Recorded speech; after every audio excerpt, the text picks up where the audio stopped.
बच्चों अब हम पढ़ने वाले हैं। बताओ क्या पढ़ रहे हैं? अब हम लोग अर्थशास्त्र को पढ़ रहे हैं और अर्थशास्त्र में यहां पर हम लोग चैप्टर 2 को पढ़ेंगे। चैप्टर 1 को हम लोगों ने पढ़ लिया है।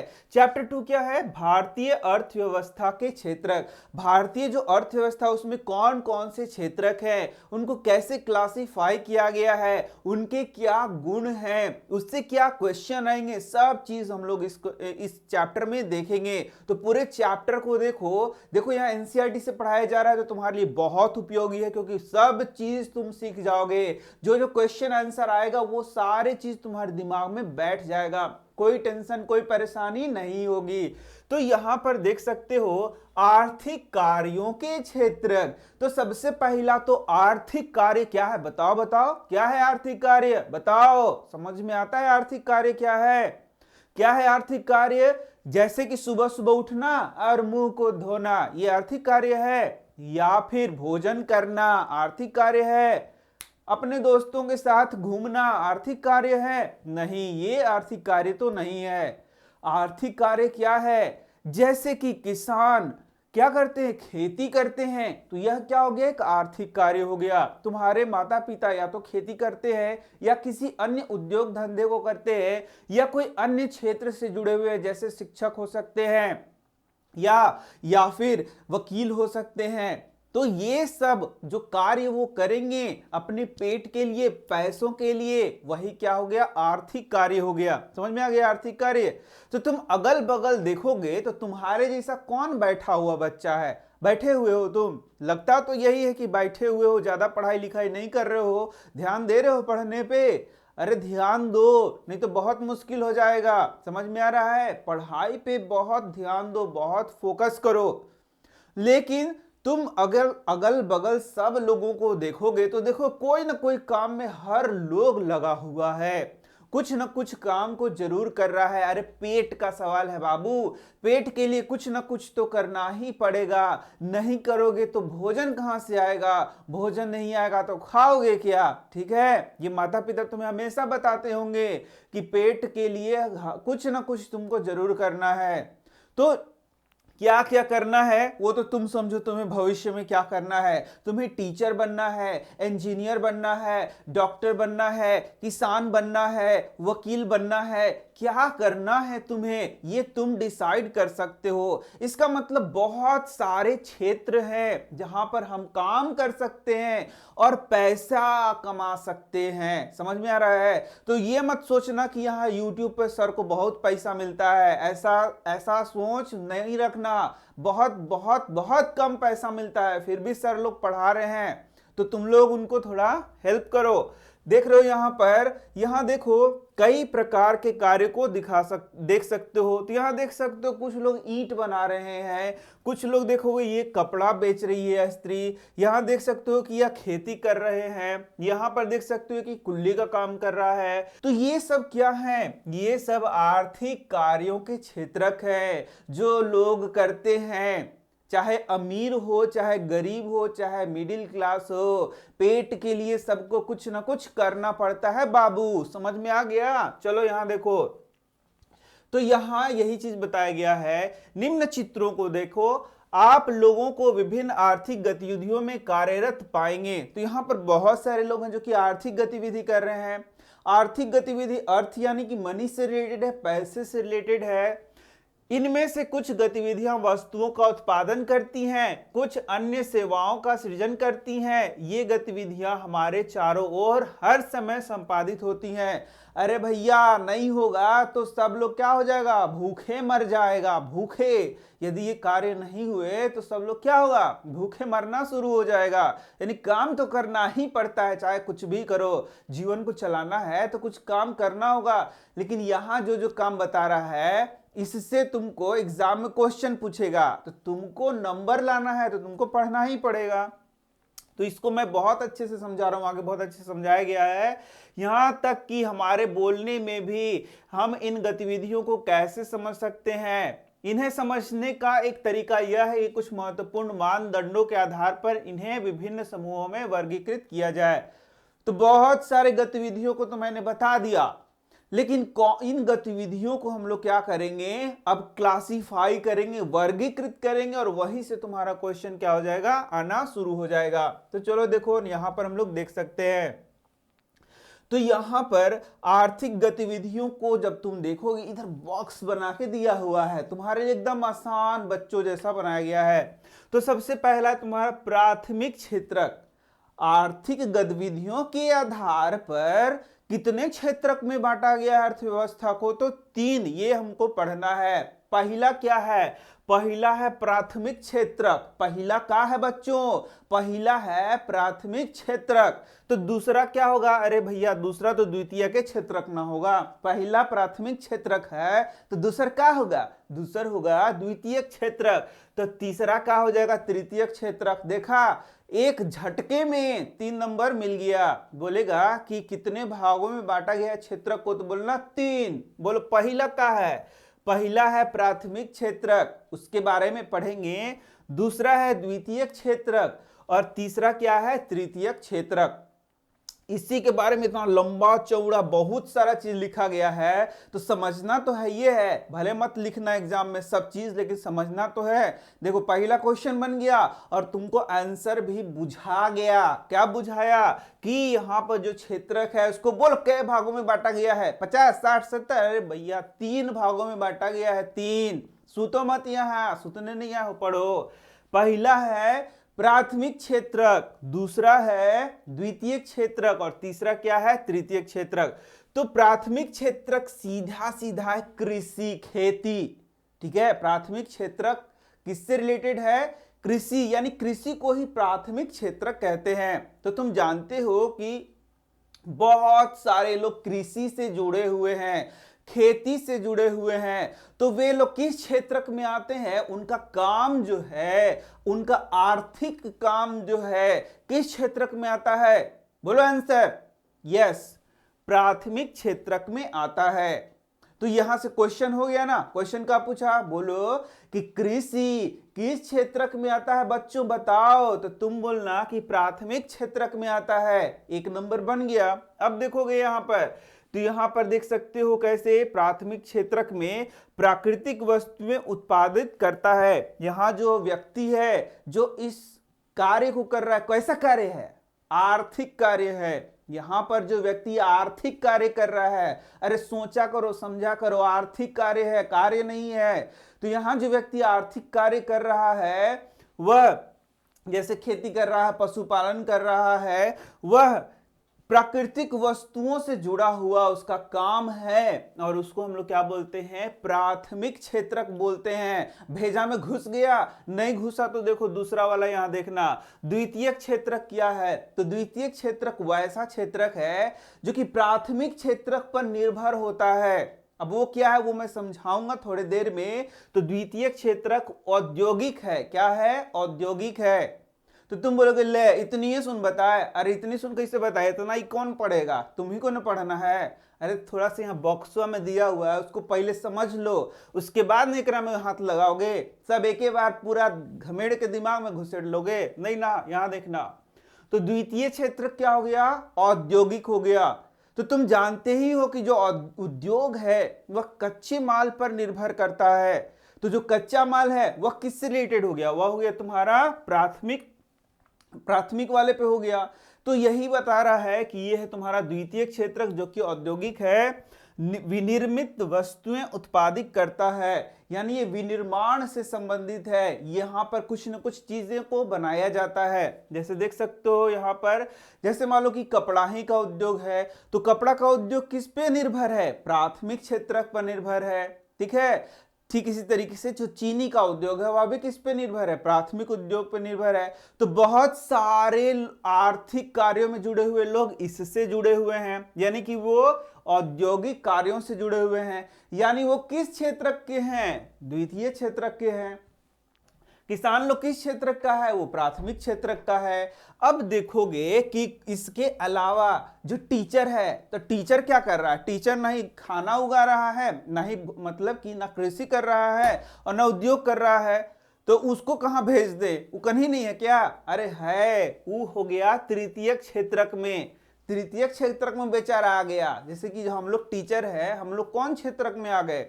तृतीय क्षेत्रक में आ गए। हम लोग लइकन को बुलाएंगे, आओ बाबू आओ, अब पढ़ाएंगे, पढ़ बाबू पढ़, और लइकन तनी मनी पैसा दे देगा और बात खत्म। फिर टीचर वन की लाइफ का है ऐसा ही रहता है। तो ये हो गया तुम्हारा तृतीय क्षेत्रक। तो क्या सिर्फ टीचर ही तृतीय क्षेत्रक में है? नहीं, बहुत सारे सेवाएं हैं, बहुत सारे लोग इस तृतीय क्षेत्रक से जुड़े हुए हैं। नए क्या हो रहे हैं? नए नए आयाम बन रहे हैं, जिसमें नया नया नौकरी मिल रहा है, नया नया चीज मिल रहा है, नए नए चीजों को लोग कर रहे हैं। तो वो कौन सा चीज हो गया? तृतीय क्षेत्रक हो गया। तो इस तरीके से तुमने देखा कि यहां पर 3 प्रकार के क्षेत्रक हो गया। पहला हो गया प्राथमिक, दूसरा हो गया द्वितीयक और तीसरा हो गया तृतीयक। केकरा नहीं बुझाया जी? सबको बुझा गया? एकदम बुझा जाएगा, याद हो जाएगा। कहे कि ये भी नहीं बुझाएगा तो काहे ला पढ़ रहे हो भाई? तो इतना आसान चीज है, कितना आसान चीज है बताओ।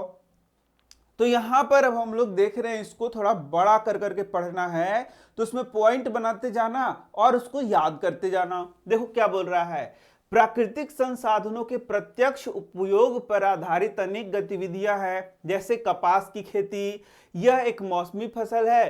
कपास के पौधों की वृद्धि के लिए हमें मुख्यतः न कि पूर्णतया प्राकृतिक कारकों जैसे वर्षा, सूर्य का प्रकाश और जलवायु पर निर्भर है।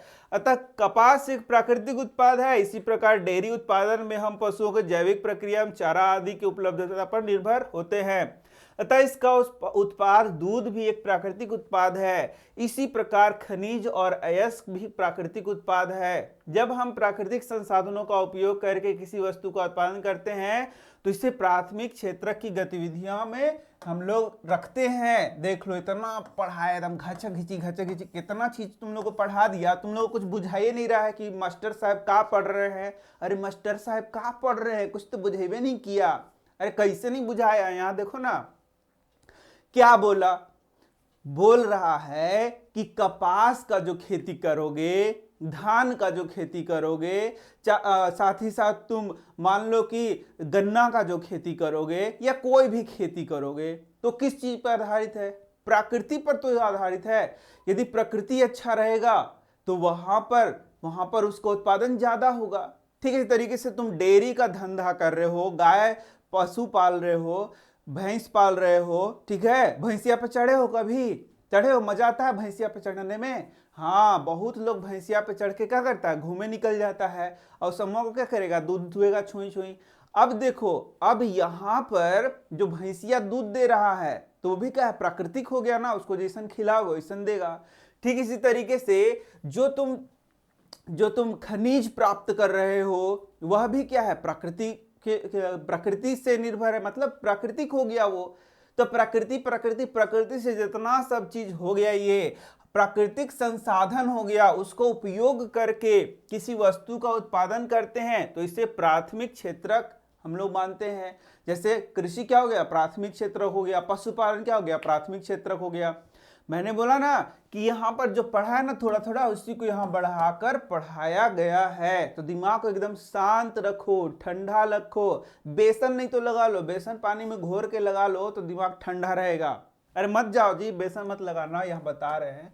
यहाँ देखो, तो इस तरीके से देख सकते हो कि यहाँ पर इनको जो उत्पादन किया जाता है वो प्राकृतिक है। और यह कौन सा क्षेत्रक है, तुम्हारा प्राथमिक क्षेत्रक है। तो यहाँ से क्वेश्चन पूछ देगा कि जो प्राथमिक क्षेत्रक है वो किस पे आधारित है, तो प्राकृतिक वस्तुओं पे आधारित है। हो गया आंसर। देखा, एक एक मार्क्स का क्वेश्चन पूछेगा और एक एक मार्क्स का क्या हो जाएगा, आंसर हो जाएगा। अब देखोगे यहाँ पर एकदम भिभियाइया क्वेश्चन आ रहा है। भिभियाइया क्वेश्चन क्या होता है कि यहाँ पर ये जो प्राकृतिक क्षेत्र है, मतलब प्राकृतिक जो चीजों का उत्पादन हो रहा है, प्राथमिक क्षेत्रक है, उसको यहाँ पर कृषि एवं सहायक क्षेत्रक भी कहा जाता है। कृषि सहायक क्षेत्र कहा बोला जाएगा, ये बताओ। सहायक मतलब वो क्या, कि सहायता करेगा। जैसे कि तुम अपने दोस्त का क्या लेते हो, सहायता लेते हो। कब लेते हो? जब एग्जाम में चीटिंग करना होता है तो ए यार तनी दिखावा नहीं यार, ऐसे ऐसे झांकोगे, बोलेगे ये भैया तनी दिखावा नहीं, एकदम दोस्ती हो जाएगा। जो एकदम बढ़िया दुश्मन होगा ना, उससे भी एग्जाम के समय क्या हो जाएगा, एकदम दोस्ती यारी चलने लगेगा। टॉफी खिलाओगे, वगैरह जाके समोसा खिलाओगे, बोलोगे कि ये भाई तनी दिखावा ना भाई, ठीक है। तो वो सहायता तुम्हारा कर रहा है। ठीक इसी तरीके से यहां भी क्या हो गया, जो कृषि है या फिर इस तरीके का या जो प्राथमिक क्षेत्रक है, वह अन्य उद्योग धंधों में क्या करेगा, सहायता प्रदान करेगा। इसलिए इसको सहायक क्षेत्रक भी क्या कहते हैं हम लोग, सहायक क्षेत्रक भी कहा जाता है। बहुत आसान है। तो सहायक क्षेत्रक या कृषि का किसको कहा जाएगा, प्राथमिक क्षेत्रक को कहा जाएगा। नहीं घुसा दिमाग में? अरे यहां पढ़ोगे तब ना घुसेगा, दिमाग तो दूसरे तरफ तुम लोग का बौड़ियाते रहता है, तो क्या समझ में आएगा। यहां देखना, द्वितीय क्षेत्र की गतिविधियों के अंतर्गत प्राकृतिक उत्पादों को विनिर्माण प्रणाली के जरिए अन्य रूपों में परिवर्तित किया जाता है। तो विनिर्माण मतलब क्या हो गया, विनिर्माण मतलब उससे बनाया जा रहा है, विनिर्माण मतलब उद्योग हो गया। तो उद्योग में क्या होता है, कच्चे माल का उपयोग करते हैं और उससे नए नए वस्तुओं का उत्पादन करते हैं। जैसे ये कपड़ा है, तो ये कपड़ा कैसे बना, ये कपड़ा प्राकृतिक चीज को यूज करके बना, प्राकृतिक रेशों को या फिर सिंथेटिक रेशों को यूज करके ये बनाया गया है। तो यहां पर इसको कपड़े को विनिर्माण किया गया, यानी कि उद्योग में इसको, उद्योगों में इसको, कारखानों में इसको क्या किया गया, बनाया गया। तो इस तरीके से देख सकते हो ये गतिविधियां कौन सा क्षेत्रक हो गया, द्वितीय क्षेत्रक हो गया। द्वितीय क्षेत्रक की गतिविधियों के अंतर्गत प्राकृतिक उत्पादों को, प्राकृतिक उत्पाद कहां से आया, प्राकृतिक उत्पादक कृषि से आया, तुम्हारा गाय बैल से आया। समझ में आ रहा है? यह प्राथमिक क्षेत्रक के बाद अगला कदम है। या वस्तुएं सीधे प्रकृति से उत्पादित नहीं होती हैं, ये सीधे प्रकृति से नहीं मिलता है। प्रकृति से जो चीज मिला उसको फिर क्या किया, उसको फिर नया चीज बनाया, तो तुमको मिला तो पहनो, चमकाओ, नया नया बुशर्ट पैंट। यहां देखना, बल्कि निर्मित की जाती है। इसलिए विनिर्माण की प्रक्रिया अपरिहार्य है। यह प्रक्रिया किसी कारखाना, किसी कार्यशाला या घर में हो सकती है। जैसे कपास के पौधे से प्राप्त रेशे का उपयोग कर हम सूत काटते हैं और कपड़ा बुनते हैं। तो जो प्रकाश नहीं है जी, क्या है यहाँ, कपास है। तो जो कपास है, कपास से क्या मिलेगा, रेशा मिलेगा। रेशा को हम लोग रेशा का उपयोग करके हम लोग क्या करेंगे, रेशा का उपयोग करके हम लोग वस्त्र को बनाएंगे। तो ये जो वस्त्र का उद्योग हो गया, वह क्या हो गया, प्राथमिक हो गया कि द्वितीय क्षेत्रक हो गया, द्वितीय क्षेत्रक हो गया। अब यहां से क्वेश्चन पूछेगा कि औद्योगिक क्षेत्र किसे कहा जाता है। तो औद्योगिक क्षेत्र प्राथमिक क्षेत्र को कहा जाता है। अरे कौन कौन बोला, ये सुतल है का तुम लोग हैं? ये प्राथमिक क्षेत्र को कहा जाएगा, अरे द्वितीय क्षेत्र को कहा जाएगा, प्राथमिक क्षेत्र को नहीं कहा जाएगा। यह जो है द्वितीय क्षेत्र को औद्योगिक क्षेत्रक भी कहा जाएगा। समझ में आ गया? सब तो सूत रहे हो बहुआ लोग, तो कहां समझ में आएगा। अब देखो, प्राथमिक क्षेत्रक हो गया, द्वितीय क्षेत्रक हो गया, इसके अलावा भी बहुत सारे ऐसे क्षेत्रक है, मतलब बहुत सारे ऐसे आर्थिक कार्य है जो कि जिसको बहुत जरूरी है करना, जिसके बिना बहुत मुश्किल हो सकता है। तो वह कौन सा क्षेत्रक आ गया, वह हो गया तुम्हारा तृतीय क्षेत्रक। कौन सा हो गया, तृतीय क्षेत्रक हो गया। तो यहां देख सकते हो, यहां पर प्राथमिक और द्वितीय क्षेत्र के अतिरिक्त आर्थिक गतिविधियों को एक तीसरी कोटि में रखा गया और वह क्या हो गया, तृतीय क्षेत्रक हो गया। अब यहां देख सकते हो उपयुक्त दो क्षेत्रकों से यह भिन्न है। अरे भाई अलगे होगा तबे तो अलगे रखे हैं, नहीं समझ में आया क्या? अब ये गतिविधियां प्राथमिक और द्वितीय क्षेत्रक के विकास में मदद करती हैं। देखो, प्राथमिक क्षेत्रक और द्वितीय क्षेत्रक के विकास में कौन मदद करेगा, तृतीय क्षेत्रक मदद करेगा। जैसे कि मान लो कोई इंजीनियर हो गया, कोई तुम्हारा डॉक्टर हो गया, कोई वैज्ञानिक हो गया, तो ये क्या करेगा, ये प्राथमिक क्षेत्रक को मदद करेगा, बिल्कुल करेगा। जो वैज्ञानिक है नए नए चीजों को आविष्कार करेगा, नए चीजों को खोजेगा, तो प्राथमिक क्षेत्रक जैसे कि कृषि में मदद करेगा, बिल्कुल करेगा। द्वितीय क्षेत्रक यानी कि उद्योगों में मदद करेगा, बिल्कुल करेगा। इस तरीके से ये गतिविधियां स्वतः वस्तुओं का उत्पादन नहीं करती, ये उस वस्तुओं का तो उत्पादन नहीं करती। ये जो टीचर तुम्हारे हैं वो कोई वस्तु का उत्पादन कर रहे हैं, लेकिन फिर भी बेचारे तृतीय क्षेत्रक में आते हैं ना, ठीक है। उनका भी थोड़ा सा इज्जत सम्मान कर लिया करो, कमेंट्स बढ़िया बढ़िया किया करो, टांग नहीं खींचा करो। ये गतिविधियां स्वतः वस्तुओं का उत्पादन नहीं करती हैं, बल्कि उत्पादन प्रक्रिया में सहयोग या मदद करती हैं। तो ये वस्तुओं का उत्पादन नहीं करती। तो यहां से क्वेश्चन आ गया कि कौन सा क्षेत्रक है जो डायरेक्ट वस्तुओं का उत्पादन में सहयोग नहीं करता है। तो उत्तर दे देना है, यस, तृतीयक क्षेत्रक हो गया। ये प्राथमिक और द्वितीयक क्षेत्रक द्वारा उत्पादित वस्तुओं को थोक एवं खुदरा विक्रेताओं को बेचने के लिए ट्रकों और ट्रेनों द्वारा परिवहन करने की जरूरत पड़ती है। कभी कभी वस्तुओं को गोदामों में भंडारित करने की आवश्यकता होती है। हमें उत्पादन और व्यापार में सहूलियत के लिए टेलीफोन पर दूसरों से वार्तालाप करने या पत्राचार या बैंकों से कर्ज लेने की भी आवश्यकता पड़ती है। देखो अब ये काम गिनाना शुरू कर दिया। जो प्राथमिक क्षेत्रक हैं, द्वितीय क्षेत्रक है, वो तो मार एकदम सामान बनैले हैं, लेकिन सामान जब बनाएंगे तो एक जगह से दूसरे जगह कैसे जाएगा? एक जगह से दूसरी जगह जाएगा और उसको मान लो कि और सामान बनाना, कर्जा लेना, तो कर्जा किससे लेगा?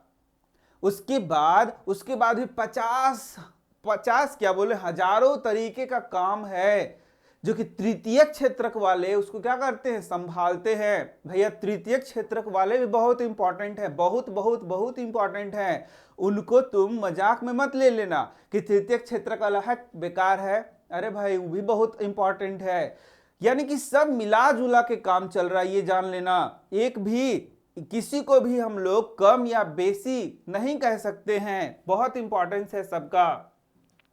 ऐसे टेलीफोन हो गया, तो टेलीफोन में कितना लोग जुड़ा हुआ है, बहुत लोग जुड़ा हुआ है, बहुत लोग मदद कर रहा है, इसमें कितना इंपॉर्टेंट काम है ये सारा चीज। भंडारण हो गया, परिवहन हो गया, संचार हो गया, बैंक सेवा हो गया, व्यापारिक तृतीय गतिविधियों के कुछ उदाहरण है। तो यहां से आ गया तुम्हारा क्वेश्चन कि बताइए, ए बाबू बताइए, क्या बताइए? तो बाबू एकदम फूल गए, कह रहे हम तो बताइए देंगे। अरे अब ये पढ़ क्या है?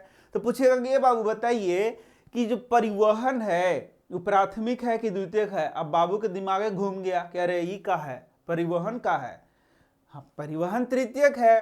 भंडारण का है तो तृतीयक है। संचार क्या है, बैंक सेवा क्या है, व्यापार, ये सब क्या हो गया, तृतीयक आ गया। व्यापार तृतीयक है। उद्योग और व्यापार ये दोनों अलग चीज है, याद रखना। तृतीयक गतिविधियों के कुछ उदाहरण है, चूंकि ये गतिविधियां वस्तुओं के बजाय सेवाओं का सृजन करती हैं। तो यहां से एक और क्वेश्चन आ गया, लेख चटा का एक और क्वेश्चन, बोला कि क्वेश्चन पे क्वेश्चन। हाँ, तो यहाँ पर बहुत सारे जो साउथ के टीचर होते हैं क्वेश्चन बोलेंगे, क्वेश्चन क्या है, क्वेश्चन यहाँ देखना। तो क्वेश्चन यहाँ पर बोल रहा है कि यहाँ पर जो सेवाओं का सृजन करती हैं वह कौन सा क्षेत्रक है? तो तुम बोल देना तृतीयक क्षेत्रक है जो कि सेवाओं का सृजन करता है। इसलिए तृतीयक क्षेत्रक को सेवा क्षेत्रक भी कहते हैं। तो यहाँ पूछेगा कि तृतीयक क्षेत्रक का क्या नाम है बउआ बताइए, तो एकदम हाथ ऐसे खड़ा करना, एकदम ऐसे ऐसे करने लगना कि अरे हम ही को आता है। उसका नाम क्या हो गया, सेवा क्षेत्रक हो गया। ठीक है, तो अच्छा बात है, बढ़िया से पढ़ो तबे तो आंसर दे पाओगे। सेवा क्षेत्रक में कुछ ऐसी अपरिहार्य सेवाएं भी हैं जो प्रत्यक्ष रूप से वस्तुओं के उत्पादन में सहायता नहीं करती। जैसे कि सबसे पहला क्या है, देखो टीचर लोग है। सबसे पहला क्या है, टीचर लोग का भी आदर किया करो, टीचर लोग का भी सम्मान किया करो। डॉक्टर है, धोबी, नाई, मोची, वकील जैसे व्यक्तिगत सेवाएं उपलब्ध कराने वाले और प्रशासनिक एवं लेखाकरण कार्य करने वाले लोगों की आवश्यकता होती है। क्या इनके बिना काम चल जाएगा? नहीं चलेगा। तो ये प्राथमिक द्वितीयक में नहीं आते, बल्कि क्या आते हैं, तृतीयक में आते हैं। इसको याद कर लो।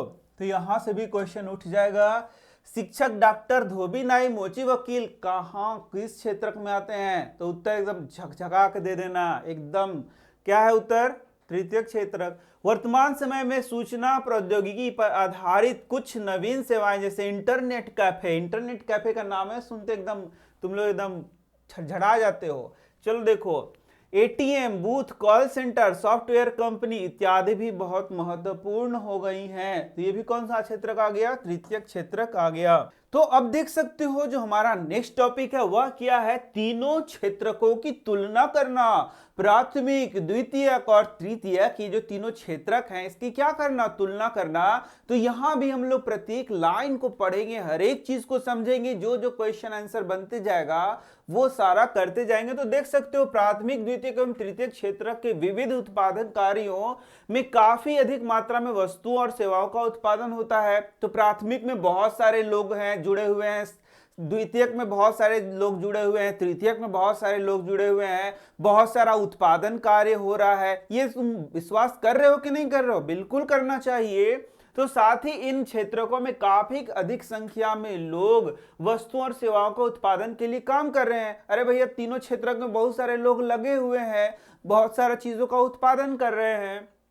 इसलिए अगले चरण में यह देखना है कि प्रत्येक क्षेत्रक में कितनी वस्तुएं और सेवाएं उत्पादित होती हैं। तो अब यदि मान लो कैलकुलेट करना है कि प्रत्येक क्षेत्रक में कितने लोग जुड़े हुए हैं, कितना वो सेवाओं को प्रदान कर रहे हैं, कितना वस्तुओं का निर्माण कर रहे हैं, तो उसको कैसे करेंगे कैलकुलेट, वो सारा यहां पर बताया गया है। बहुत आसान है, बच्चों का चीज है, यदि तुम खुद से भी पढ़ते तो भी समझ में आ जाता, लेकिन चलो तुम नहीं पढ़ रहे हो, मैं पढ़ा दे रहा हूं। किसी अर्थव्यवस्था में कुल उत्पादन और रोजगार की दृष्टि से एक या अधिक क्षेत्रक प्रधान होते हैं। अब देखोगे कि किसी अर्थव्यवस्था में, तो कोई अर्थव्यवस्था क्या हो गया, अर्थव्यवस्था किसी देश का अर्थव्यवस्था, या अर्थव्यवस्था तुम्हारा अर्थव्यवस्था नहीं बोल रहा है, तुम्हारे गांव का अर्थव्यवस्था नहीं बोल रहा है, तुम्हारे शहर का अर्थव्यवस्था नहीं बोल रहा है, पूरे देश के अर्थव्यवस्था में कौन सा क्षेत्रक है जो कि ज्यादा एकदम मजबूती से डटा हुआ है,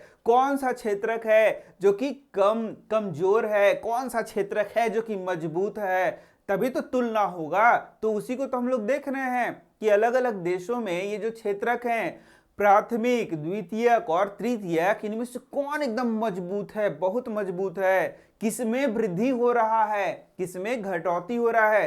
तो आखिर इसको पहले तो जोड़ घटाव करना सीखोगे तब तो पता चलेगा। तो वही बोल रहा है कि उत्पादन और रोजगार के दृष्टि से कौन क्षेत्रक है, एकदम प्रधान क्षेत्रक है, किसी एक देश का प्रधान क्षेत्रक है। अरे मैं प्रधान क्षेत्रक हूं और तुम मेरे से नीचे है, तुम नीचे रहो। तो इसको पढ़ोगे तबे ना समझ में आएगा। तो यहां देख सकते हो अधिक क्षेत्रक प्रधान होते हैं, जबकि अन्य क्षेत्रक अपेक्षाकृत छोटे आकार के होते हैं। तो यही सब देखना है कि आखिर किसको हम लोग प्रधान क्षेत्रक कहेंगे, कौन छोटा क्षेत्रक हो गया, कौन मंझिला क्षेत्रक हो गया, सब देखेंगे।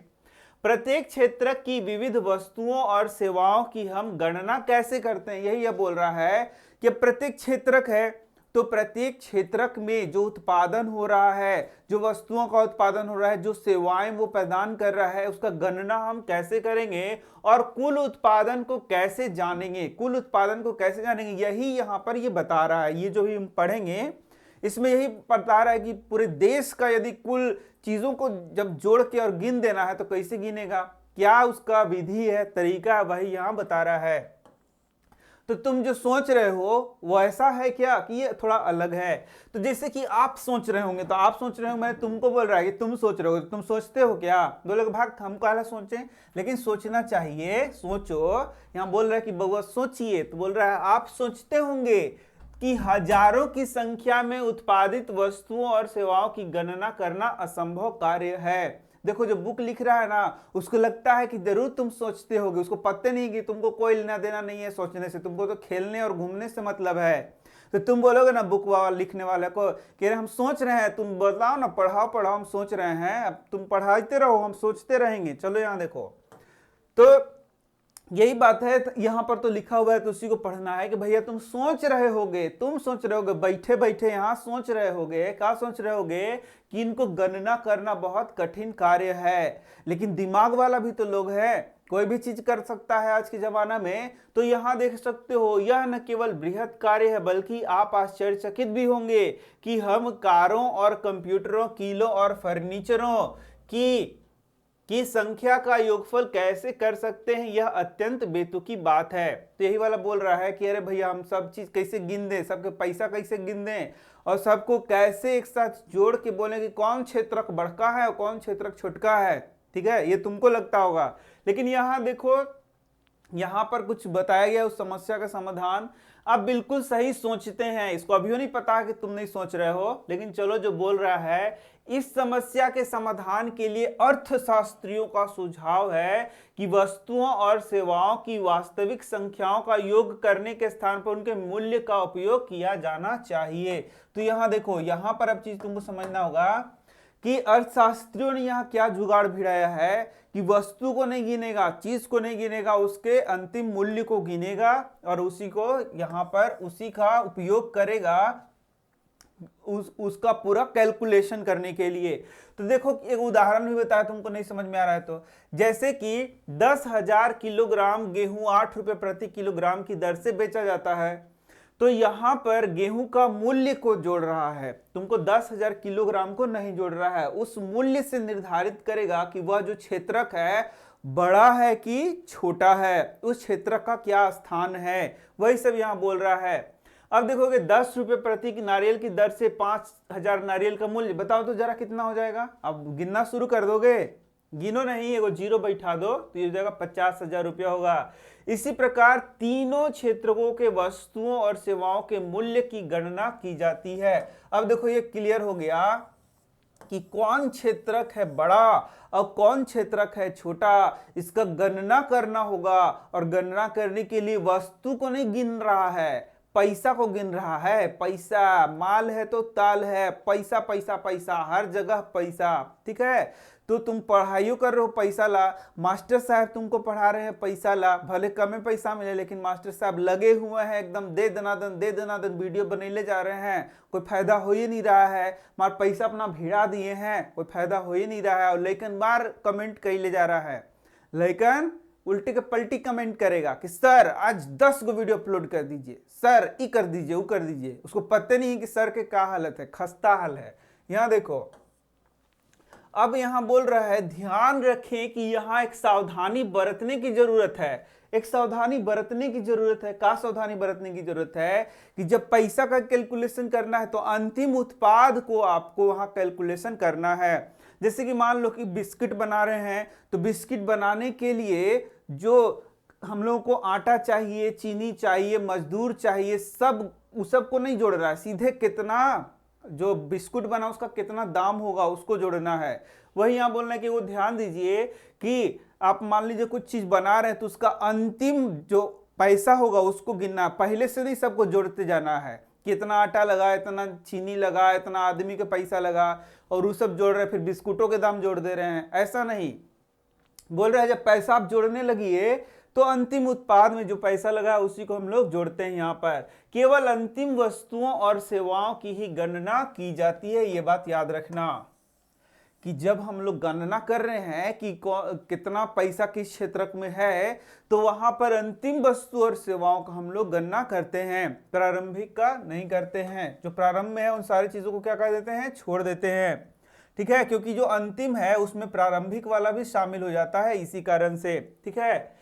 किसी विशेष वर्ष में आप देखो तो गणना करना सिखा दिया कि जो अंतिम उत्पाद है उसका पैसा का गणना करिए, उस वस्तु का गणना नहीं करना है। तो यहां पर अभी एक अच्छा वर्ड दे दिया, तुमको बोल रहा है कि किसी विशेष वर्ष में प्रत्येक क्षेत्रक द्वारा उत्पादित अंतिम वस्तुओं और सेवाओं का जो मूल्य है उस वर्ष में क्षेत्रक के कुल उत्पादन की जानकारी प्रदान करता है। समझ में आ गया? मैंने क्या बताया कि वस्तु को नहीं गिनना है, उसके पैसा को गिनना है, उसके मूल्य को गिनना है। जब मूल्य को भी गिनना है, गणना करना है, तो उसके अंतिम मूल्य को गणना करना है।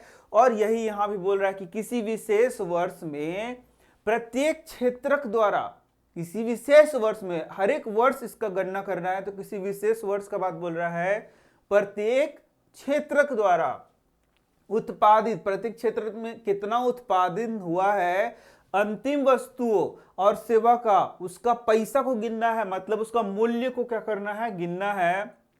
उस वर्ष में क्षेत्रक के कुल उत्पाद की जानकारी प्रदान करता है। समझ में आ गया? अब इस तरीके से प्राथमिक क्षेत्रक हो गया, उसमें जो अंतिम उत्पाद हो गया उसका मूल्य हो गया। द्वितीय क्षेत्रक हो गया, उसमें क्या हुआ, उसमें हो गया वर्ष भर का जो उत्पाद हो गया उसका मूल्य हो गया।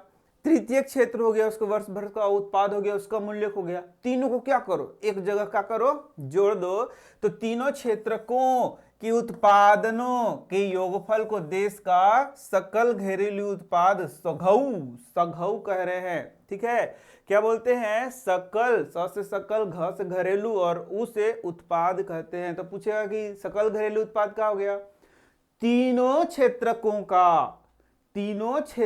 का जो उत्पाद है, उत्पादे को जोड़ दोगे क्या, उसका जो मूल्य है, उसका योगफल हो जाएगा, वही क्या हो जाएगा, सकल घरेलू उत्पाद हो जाएगा। तीनों क्षेत्रकों के उत्पादनों के योगफल को देश का सकल घरेलू उत्पाद कहते हैं। यह किसी देश के भीतर किसी विशेष वर्ष में उत्पादित सभी अंतिम वस्तुओं और सेवाओं का मूल्य है। तो ये मूल्य न है बउआ, मूल्य न है, बुझा न रहा है कि मूल्य है, ये गिनना नहीं है, इसका मूल्य गिनना है। तो क्लियर यहाँ कर दिया है, एकदम क्लियरिया दिया है, एकदम साफा साफा कर दिया है, एकदम पानी की तरह क्या कर दिया, क्लियरिया दिया गया है क्या, कि ये इसका मूल्य है, जो उत्पादित वस्तुएं हैं, सेवाएं हैं, तीनों क्षेत्र के उसका क्या है, मूल्य है। उसी को हम लोग क्या, सघऊ कहने गया, सघऊ, सघऊ, ये है सघऊ, मतलब सकल घरेलू उत्पाद। तो ये क्या क्वेश्चन हो गया, ये हो गया एमबीबीया क्वेश्चन। एमबीबीया मतलब क्या हो गया, कि या नहीं वाला क्वेश्चन है एग्जाम में, तो इसको भिभिया दीजिएगा, रट लीजिएगा।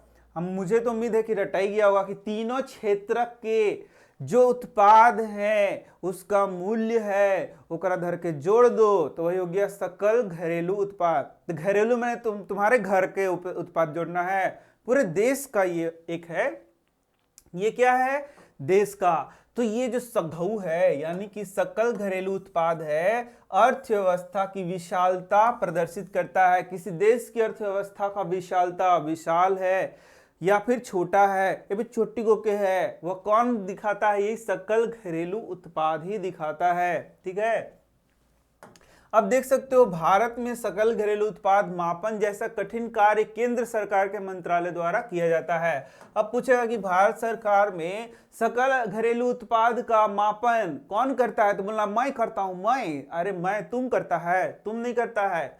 यहाँ केंद्र सरकार के मंत्रालय, केंद्र सरकार में मंत्रालय उसके द्वारा किया जाता है, तुम काबिल मत बनना।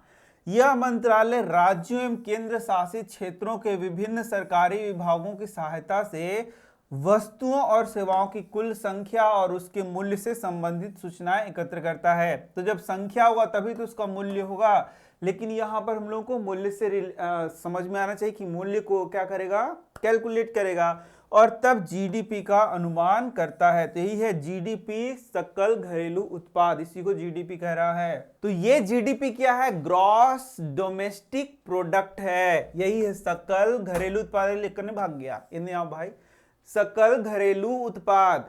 तो यहां देखो, जबरदस्ती नहीं ना पढ़ रहे हो, देखो ये पेन वाई से कर रहा है, यानी तुम जबरदस्ती पढ़ रहे हो का, जबरदस्ती मत पढ़ो, इंटरेस्ट ले लेके पढ़ो, मजा ले लेके पढ़ो। जब मजा ले लेके पढ़ोगे तो ज्यादा समझ में आएगा, और ऐसी जबरदस्ती पढ़ोगे तो नहीं समझ में आएगा।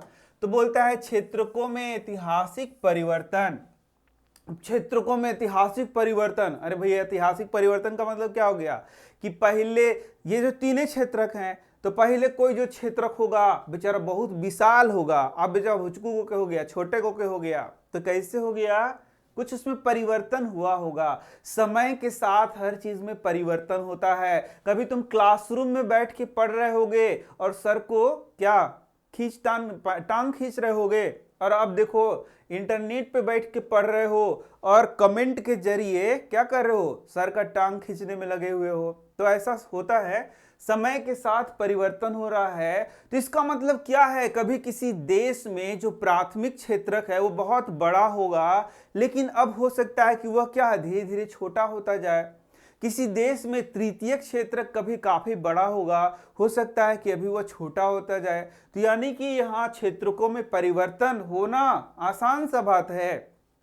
तो वही बोल रहा है कि यहाँ ऐतिहासिक परिवर्तन, तो हम लोग तो भाई पढ़ेंगे तभी तो कुछ करेंगे, समझ में आएगा तभी तो सामान्यतया अधिकांश विकसित देशों के इतिहास में यह देखा गया है। अब देखो विकसित देश और विकासशील देश, विकसित देश जो कि विकास जिनका हो चुका है, और हम लोग का देश क्या है, विकासशील देश है, विकसित देश नहीं है। कि विकास की प्रारंभिक अवस्थाओं में प्राथमिक क्षेत्रक ही आर्थिक सक्रियता का सबसे महत्वपूर्ण क्षेत्रक रहा है। तो देख सकते हो जो बोलता है कि विकसित क्षेत्रक, विकसित देश हैं, वहां पर बहुत महत्वपूर्ण भूमिका किसकी है? हाँ, बहुत अच्छे, ये है तुम्हारा प्राथमिक क्षेत्र की, मतलब खेती बाड़ी और इन सारे चीजों से जो रिलेटेड चीज हैं वो वहां पर बहुत बड़ा महत्वपूर्ण योगदान देते हैं। जैसे जैसे जैसे कृषि प्रणाली परिवर्तित हो गई और कृषि क्षेत्र समृद्ध होता गया, वैसे वैसे पहले की तुलना में अपेक्षाकृत अधिक उत्पादन होने लगा।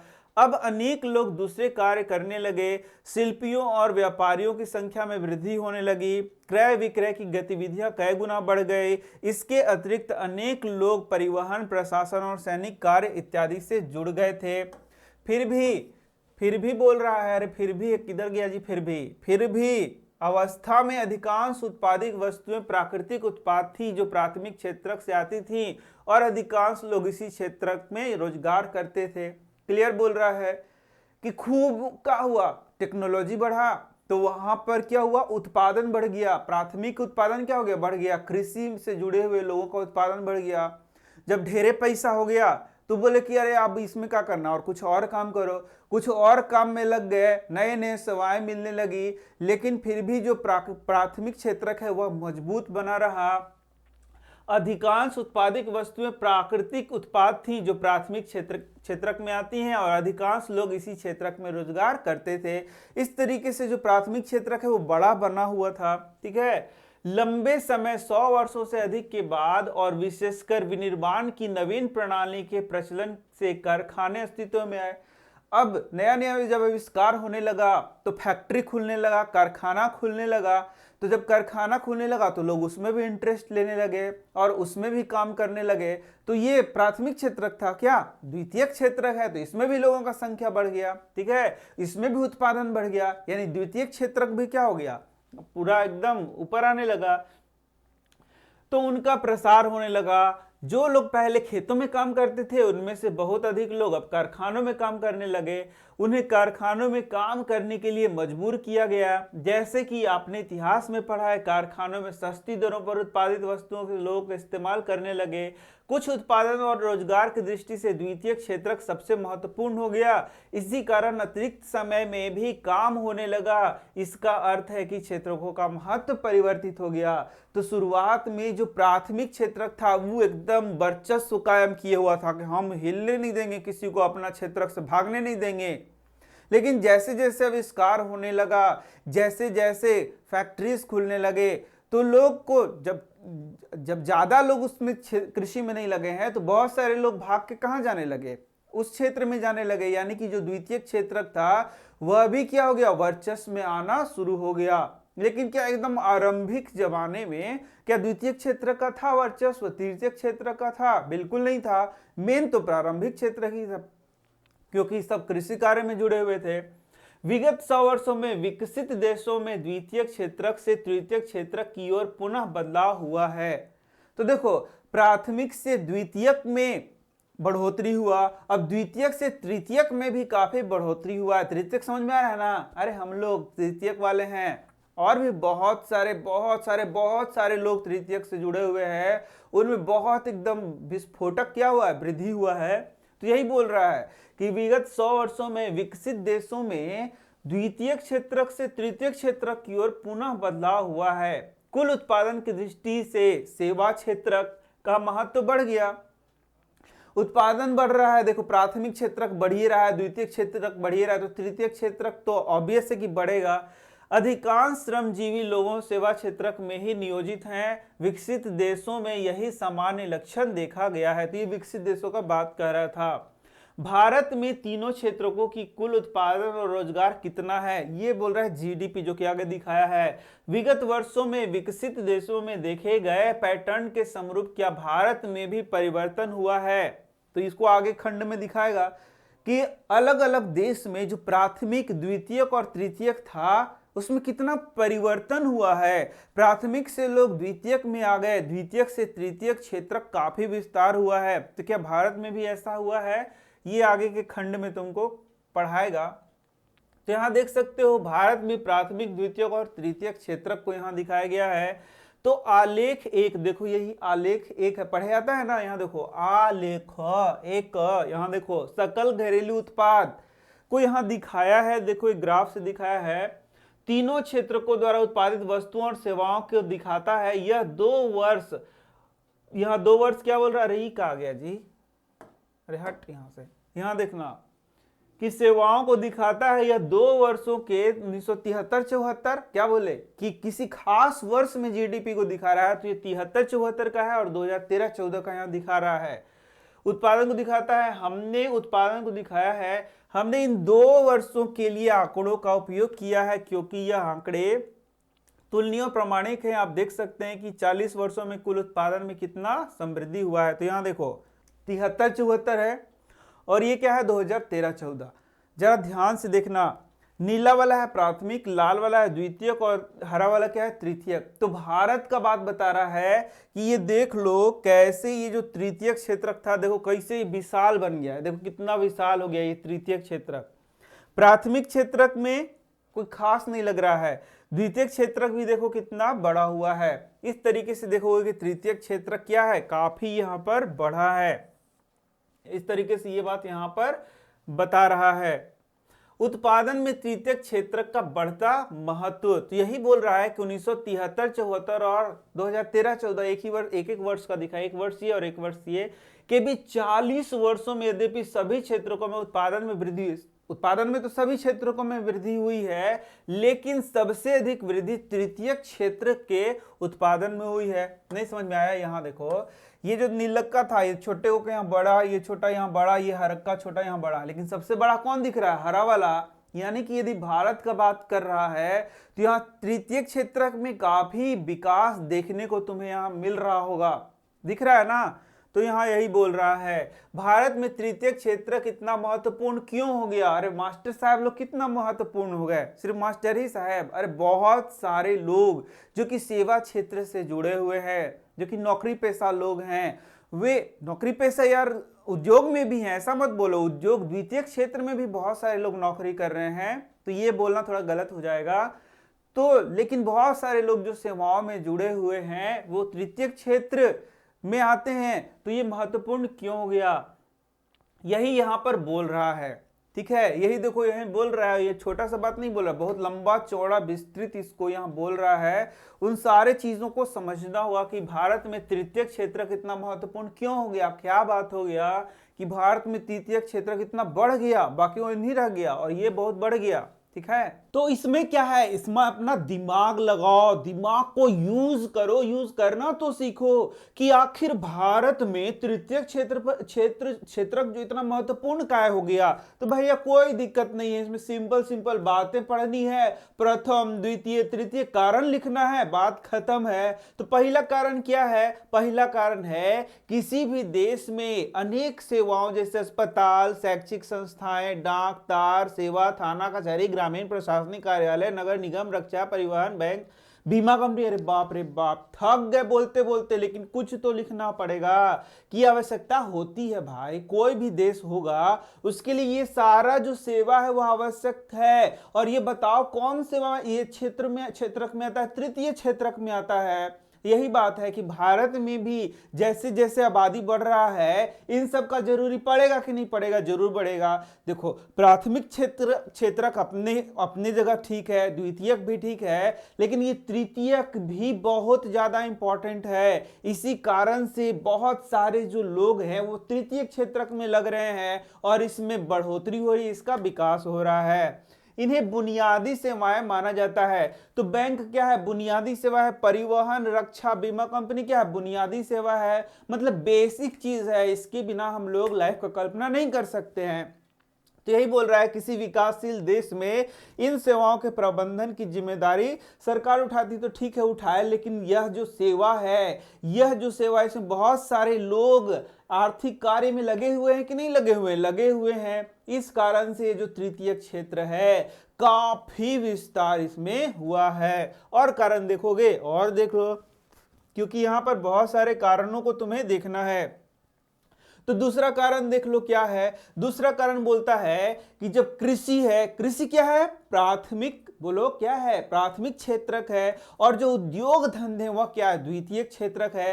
तो जो प्राथमिक क्षेत्रक बढ़ रहा है, द्वितीयक क्षेत्रक बढ़ रहा है, तो तृतीयक क्षेत्रक का डिमांड भी तो बढ़ेगा, क्योंकि जो प्राथमिक है, द्वितीयक क्षेत्रक है, उसको सही ढंग से चलाने के लिए, उपयोग में लाने के लिए जो सेवाएं हैं, वो सेवाएं तो जरूरी पड़ेंगी ना, और उन सेवाओं के चलते जो तृतीयक क्षेत्रक है वो बढ़ गया, बूम पे पकड़ लिया।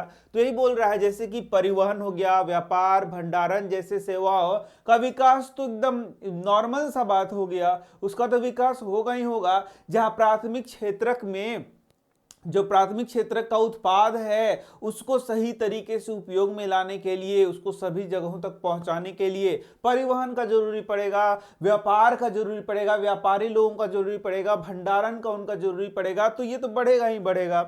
तीसरा देख लो, जैसे जैसे आय बढ़ रहा है, आय बढ़ रहा है, कुछ लोग अन्य कई सेवाओं जैसे रेस्टोरेंट, पर्यटन, शॉपिंग, निजी अस्पताल, निजी विद्यालय, व्यावसायिक प्रशिक्षण, ये सब क्या है, ये सब भी तो तृतीयक क्षेत्रक के चीज हैं, तो ये भी तो बढ़ रहा है। यानी कुल मिला के तृतीयक क्षेत्रक में क्या हो रहा है, बहुत ज्यादा विकास हो रहा है। चौथा देख सकते हो, विगत दशकों में सूचना और संचार प्रौद्योगिकी पर आधारित कुछ नवीन सेवाएं जो कि एकदम आई हैं। इंटरनेट का आजकल जमाना है, तो इंटरनेट क्या हो गया, इंटरनेट भी तृतीयक यही ना हो गया, क्या हो गया बताओ, ये नया सेवा हो गया, नया प्रकार का सेवा हो गया और तृतीयक क्षेत्रक में आ गया।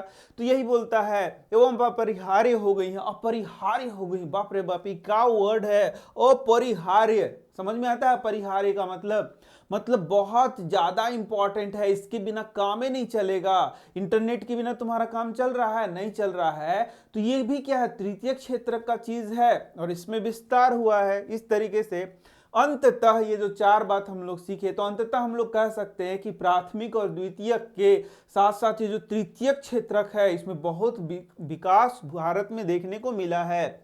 आपको याद रखना चाहिए कि सेवा क्षेत्र की सभी सेवाओं में समान रूप से समृद्धि नहीं हो रही है। भारत में सेवा क्षेत्र कई तरह के लोगों को नियोजन करते हैं। एक और उन सेवाओं की संख्या सीमित है जिसमें अत्यंत कुशल और शिक्षित श्रमिकों की रोजगार मिलता है। दूसरी ओर बहुत अधिक संख्या में लोग छोटी दुकानों, मरम्मत कार्यों, परिवहन जैसे सेवाओं में लगे हुए हैं। सब सिंपल बात बताया गया है। कोई भारी भरकम लग रहा है क्या? बिल्कुल नहीं लग रहा है, एकदम सिंपल बात बताया गया है। इन्हीं सब बातों को दिमाग में रखना है।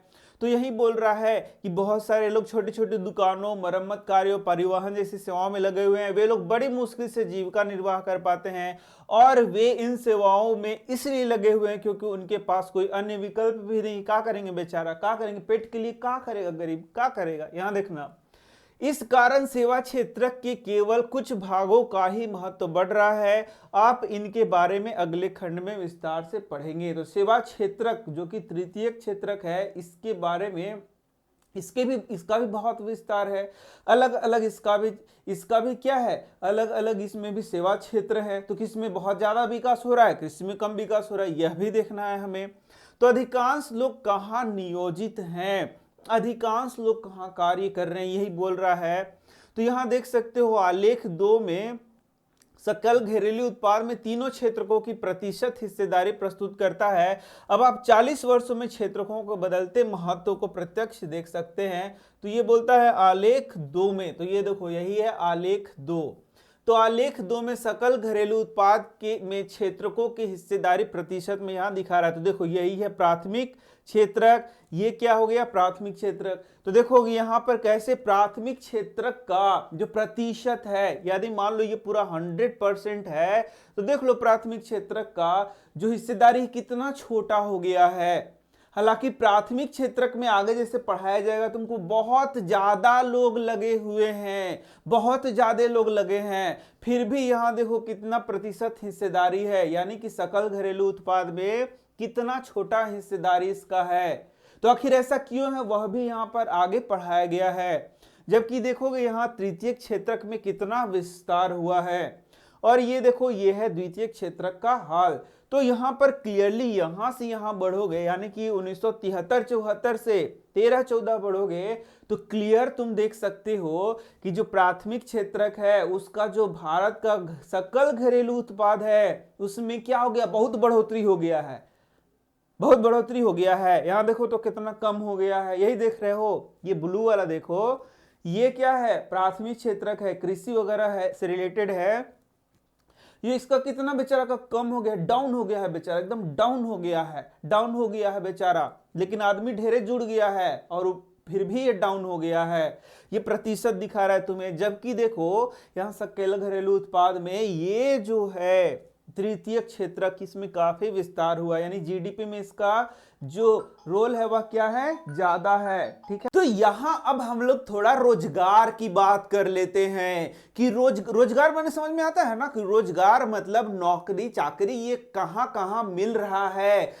यहां पर जो भी चीज तुम देख रहे हो वह आर्थिक रूप से हम लोग देख रहे हैं। तो जो रोजगार है वह क्या है, वह आर्थिक स्थिति को ही तो दिखाता है कि कैसे रोजगार नौकरी के द्वारा हम लोग क्या करते हैं, पैसे कमाते हैं। तो तुम देखोगे कि भारत के संदर्भ में जो सकल घरेलू उत्पाद है वह तीनों क्षेत्रकों में उसका जो हिस्सेदारी वो काफी परिवर्तन हुआ है, जैसे मैंने ऊपर तुम्हें अभी बताया। लेकिन क्या रोजगार के क्षेत्र में भी ऐसा परिवर्तन हुआ है? तो तुम देखोगे रोजगार में ऐसा परिवर्तन नहीं हुआ है, रोजगार में ऐसा परिवर्तन नहीं हुआ है। इसका क्या मतलब हुआ, जैसे तुम देख सकते हो यहां पर कि यहां पर जो तृतीय क्षेत्रक है उसमें कितना बड़ा परिवर्तन हुआ है, कैसे वो इतना उछाल मारा है।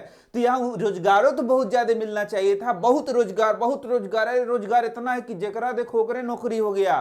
क्या ऐसा है कि यह जो तृतीय क्षेत्रक है उसमें सबको रोजगार मिल गया है, ऐसा हुआ है? अरे भाई, जब यह क्षेत्रक बढ़ा है तो इसमें रोजगार भी तो बढ़ना चाहिए था, सबको खूब रोजगार भी तो मिलना चाहिए था। तो क्या ऐसा हुआ है? तो यहां देखते हैं, अरे जा, ये क्या हो गया, यहां देख सकते हो रोजगार में क्षेत्रकों की हिस्सेदारी ई का हुआ कि ये जो प्राथमिक क्षेत्रक है कृषि और इस तरीके का जो भी है यहाँ पर प्राथमिक क्षेत्र, उसमें पहले 71% लोग काम करते थे, रोजगार उनको था, अब 44% लोग उसमें काम कर रहे हैं। इसका मतलब क्या हुआ, यहाँ पर 30% क्या हो रहा है, मतलब लगभग 30% समझ लो, 30% की कमी आई है, जबकि पहले 18% लोग लगे हुए थे, एकदम खूब काम कर रहे थे, किसमें, तृतीय क्षेत्रक में, और अभी 31% है। तो कोई खास अंतर तुमको यहां दिख रहा है? नहीं दिख रहा है। और यहां पर कोई अंतर दिख रहा है? उतना अंतर नहीं दिख रहा है। जबकि यहां हिस्सेदारी देखोगे, अरे जा, ये इतना हो गया है, तब वो लोग इसमें कम है, रोजगार कम है।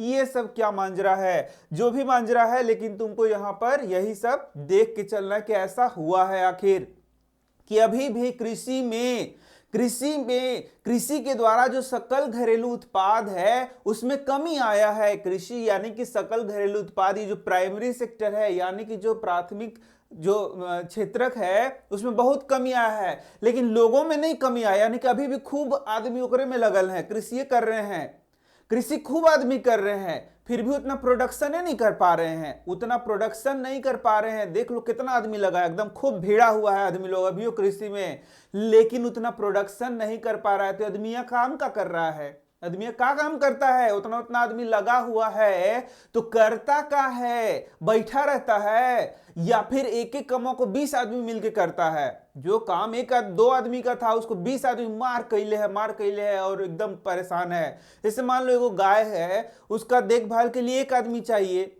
अब उस एक गाय का देखभाल के लिए मान लो 5-6 सदस्य का उसका परिवार है, सब उसी गैये में लभड़ाइल है, पूरा दिन भर ओकरा कोई पोंछ साफ कर रहा है, कोई दूह रहा है, कोई ओकरा तेल लगा रहा है, कोई ओकरा चीप रहा है, हैं? ये सही है क्या? नहीं ना सही है। अरे उस गाय के लिए एक आदमी जरूरी था, तो एक आदमी का काम करना चाहिए था, बाकी 5 सदस्यों को कुछ और काम करना चाहिए था।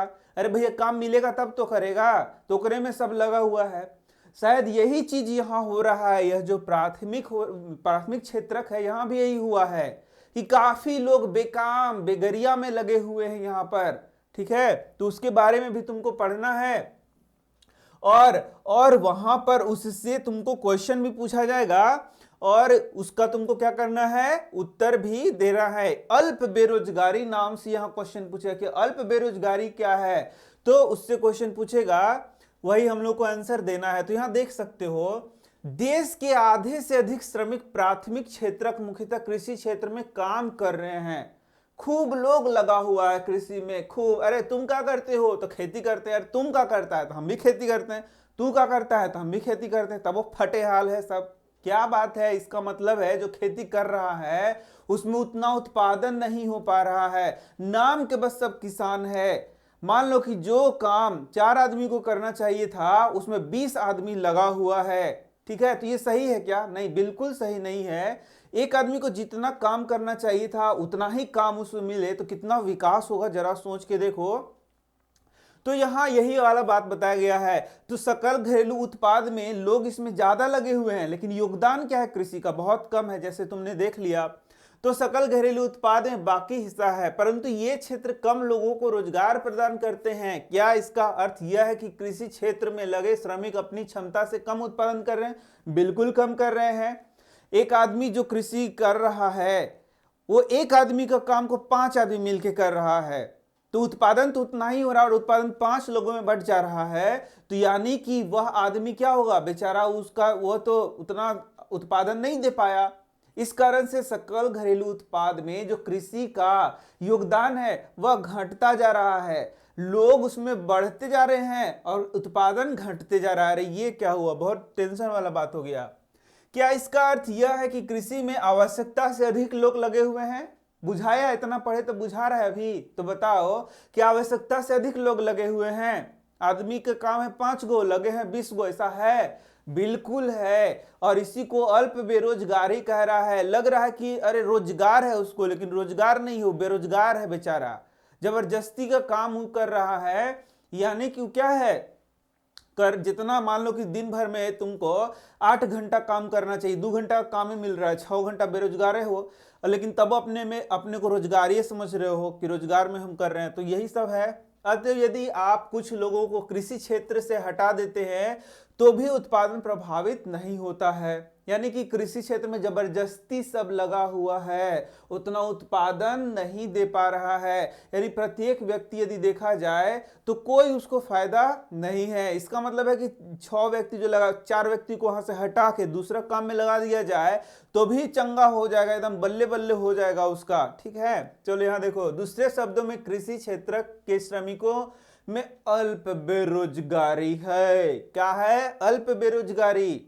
नहीं पूछेगा कि क्या है अल्प बेरोजगारी, तो यह है अल्प बेरोजगारी कि जितना आदमी का जरूरी है उससे ढेरे आदमी, बहुत सारा आदमी आके लगल है एक कमवा के, तो उसी को क्या बोलेंगे? अल्प बेरोजगारी, ठीक है। एक छोटा किसान लक्ष्मी का उदाहरण लेते हैं, जिसके पास 2 हेक्टेयर असिंचित भूमि है, जो सिंचाई के लिए केवल वर्षा पर निर्भर है और ज्वार एवं अरहर जैसी फसलें उपजाती है। इसके परिवार के सभी 5 सदस्य उस भूमि पर वर्ष भर काम करते हैं क्योंकि उन्हें कहीं और रोजगार नहीं मिला है। आप देखेंगे प्रत्येक व्यक्ति का काम कर रहा है, कोई बेकार नहीं है, परंतु वास्तव में उनका श्रम प्रयास विभाजित है। प्रत्येक व्यक्ति कुछ काम कर रहा है परंतु किसी को भी पूर्ण रोजगार प्राप्त नहीं है। जबरदस्ती लगा हुआ है सबके सब, ठीक है, जबरदस्ती लगा हुआ है। बेचारा क्या करेगा, ये भी तो सोचना कि क्या करेगा। कहीं रोजगार मिल नहीं रहा है। जो काम 2 आदमी का है उसको 5-5 आदमी मिलके कर रहा है, ठीक है, उसको आराम तो थोड़ा सा हो जा रहा है, लेकिन आमदनी उतना हो पा रहा है नहीं। कृषि में उत्पादन उतना हो पा रहा है नहीं, उत्पादन हो पा रहा है। तो ये सब यहाँ बता रहा है, इसी को अल्प बेरोजगारी कहेंगे। क्या बोलेंगे? अल्प बेरोजगारी। तुमको लग रहा है कि तुम रोजगार में हो, लेकिन बेचारे तुमको पते नहीं है कि तुम बेरोजगार हो। वाह, ये कौन कंडीशन हो गया भैया कि हमको लग रहा है कि हम तो रोजगार में हैं, लेकिन हम क्या हैं? जिसे हम लोग मास्टर 1 को देख लो, टीचर को देख लो, बेचारे अल्प बेरोजगार है। मार यूट्यूब पे वीडियो पे वीडियो, वीडियो पे वीडियो मार बनैले हैं, अब पैसा कितना 1000 रुपया आ रहा है, और अपने को बोल रहे हैं कि हम तो अब रोजगार में हैं। हम काची में है? रोजगार में है। लेकिन उनको सोचना चाहिए कि वो भी कहाँ है? बेरोजगार है भैया, हम लोग भी कहाँ बेरोजगार हैं। काहे? क्यों? क्योंकि जितना हम लोग मेहनत कर रहे हैं उस हिसाब से पैसा नहीं मिलता है। लगे हुए हैं, मार वीडियो अपलोड, मार वीडियो अपलोड, 1,000 व्यू ले जा रहा है। तो क्या हुआ? वो भी क्या है? बेरोजगार ही है। मानो चाहे नहीं मानो, है ये है बेरोजगार, बड़का बड़का यूट्यूबर लेकिन है बेरोजगार। इस प्रकार की अल्प बेरोजगारी, इसको रोजगार नहीं है बच्चों, ये क्या है, अल्प बेरोजगारी है। को छिपी हुई कहते हैं, छिपी हुई बेरोजगारी भी है, छिपा हुआ है, तुमको दिख नहीं रहा है, लग रहा है कि बड़ी काम कर रहा है, ढेर काम कर रहा है, लेकिन बेचारा बेरोजगार है। क्योंकि यह उन लोगों की बेरोजगारी जिनके पास कोई रोजगार, बोलो है कि नहीं है, अरे नहीं है यार, और बेकार बैठे हुए बेचारे, तो सोचते हैं कि चलो यूट्यूब पे वीडियो ही बना लें, है ना। बेकार बैठे हुए हैं तो क्या लगता है कि हमारा वीडियो बनाओ, और लेकिन बोलेगा सर ई वीडियो बनाइए, वो वीडियो बनाइए, ई चैप्टरवा बनाइए, वो चैप्टरवा बनाइए जी।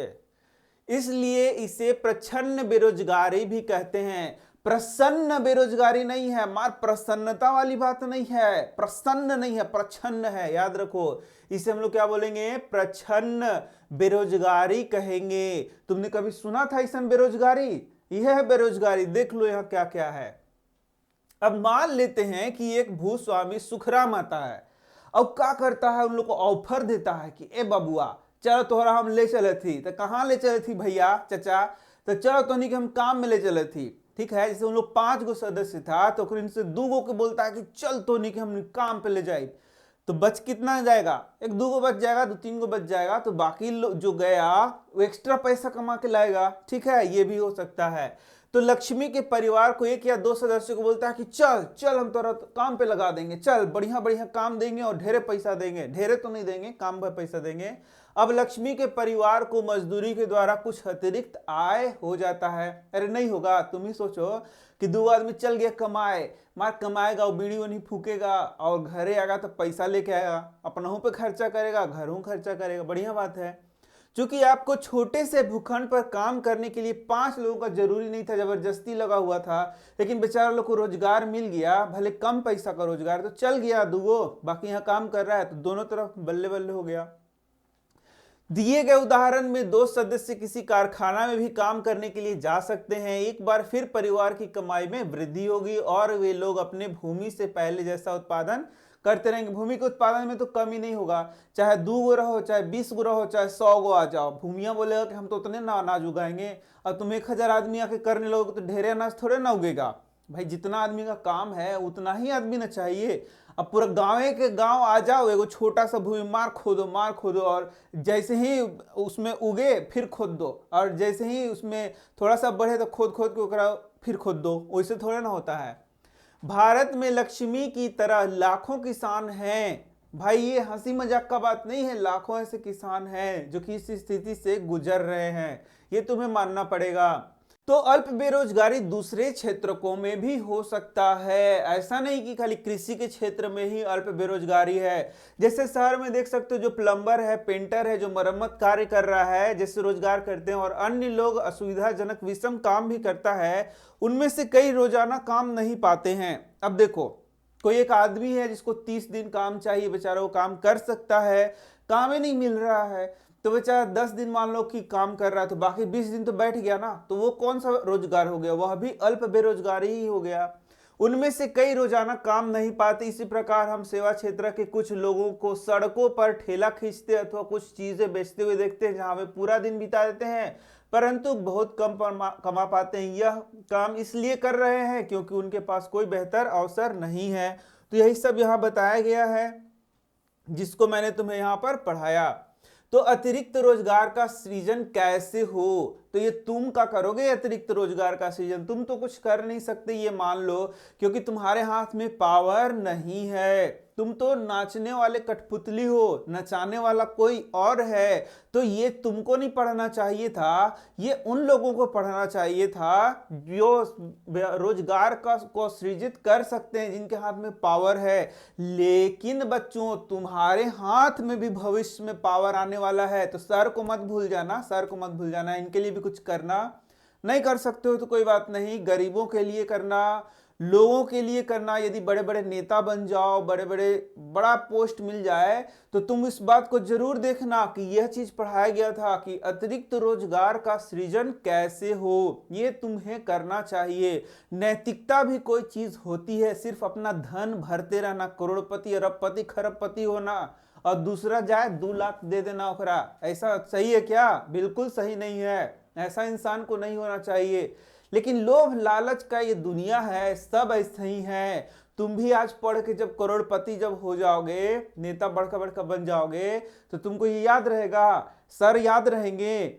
बताना कमेंट में कि सर को याद करोगे कि नहीं करोगे जब करोड़पति हो जाओगे। मैं भी देखना चाहता हूं कि बच्चे क्या इसमें रिस्पॉन्स देते हैं। तो क्या बोल रहा है? उपयुक्त चर्चा से हम देख सकते हैं कि कृषि क्षेत्र में अल्प बेरोजगारी की गंभीर स्थिति बनी हुई है। कुछ लोग ऐसे हैं जिन्हें बिल्कुल रोजगार नहीं मिला है। लोगों के लिए बेरोजगार की वृद्धि कैसे की जा रोजगार की वृद्धि कैसे की जा सकती है, हम कुछ तरीकों को देखते हैं। अरे भैया, हम होते कौन है इन तरीकों को देखने वाले? जिनके हाथ में पावर है उनको देखना चाहिए, मैं बार बार बोल रहा हूं। लेकिन देखो, यहाँ पर कुछ तरीके तुमको लिखने के लिए आएंगे, तो तुमको लिख देना जो बोलेगा। हम लक्ष्मी और उसके 2 हेक्टेयर असिंचित भूखंड का उदाहरण लेते हैं। उसके परिवार की भूमि की सिंचाई हेतु एक कुएं का निर्माण करने के लिए सरकार कुछ मुद्रा व्यय कर सकती है। देख लो, आ गया सरकार। यहाँ तुम कुछ नहीं कर सकते हो, सरकार का बात आ गया।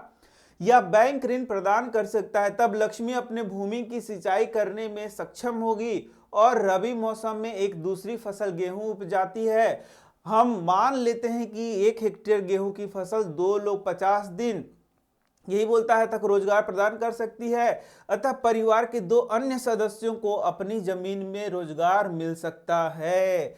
अब मान लेते हैं कि ऐसे कई खेतों की सिंचाई के लिए एक नए बांध का निर्माण किया जाता है अथवा एक नहर खोदी जाती है। इससे कृषि क्षेत्र में रोजगार के अनेक अवसर सृजित हो सकते हैं और अल्प बेरोजगारी की समस्या अपने आप कम हो जाएगी। तो जाओ, जाके डैम बनाओ। बना लोगे डैम?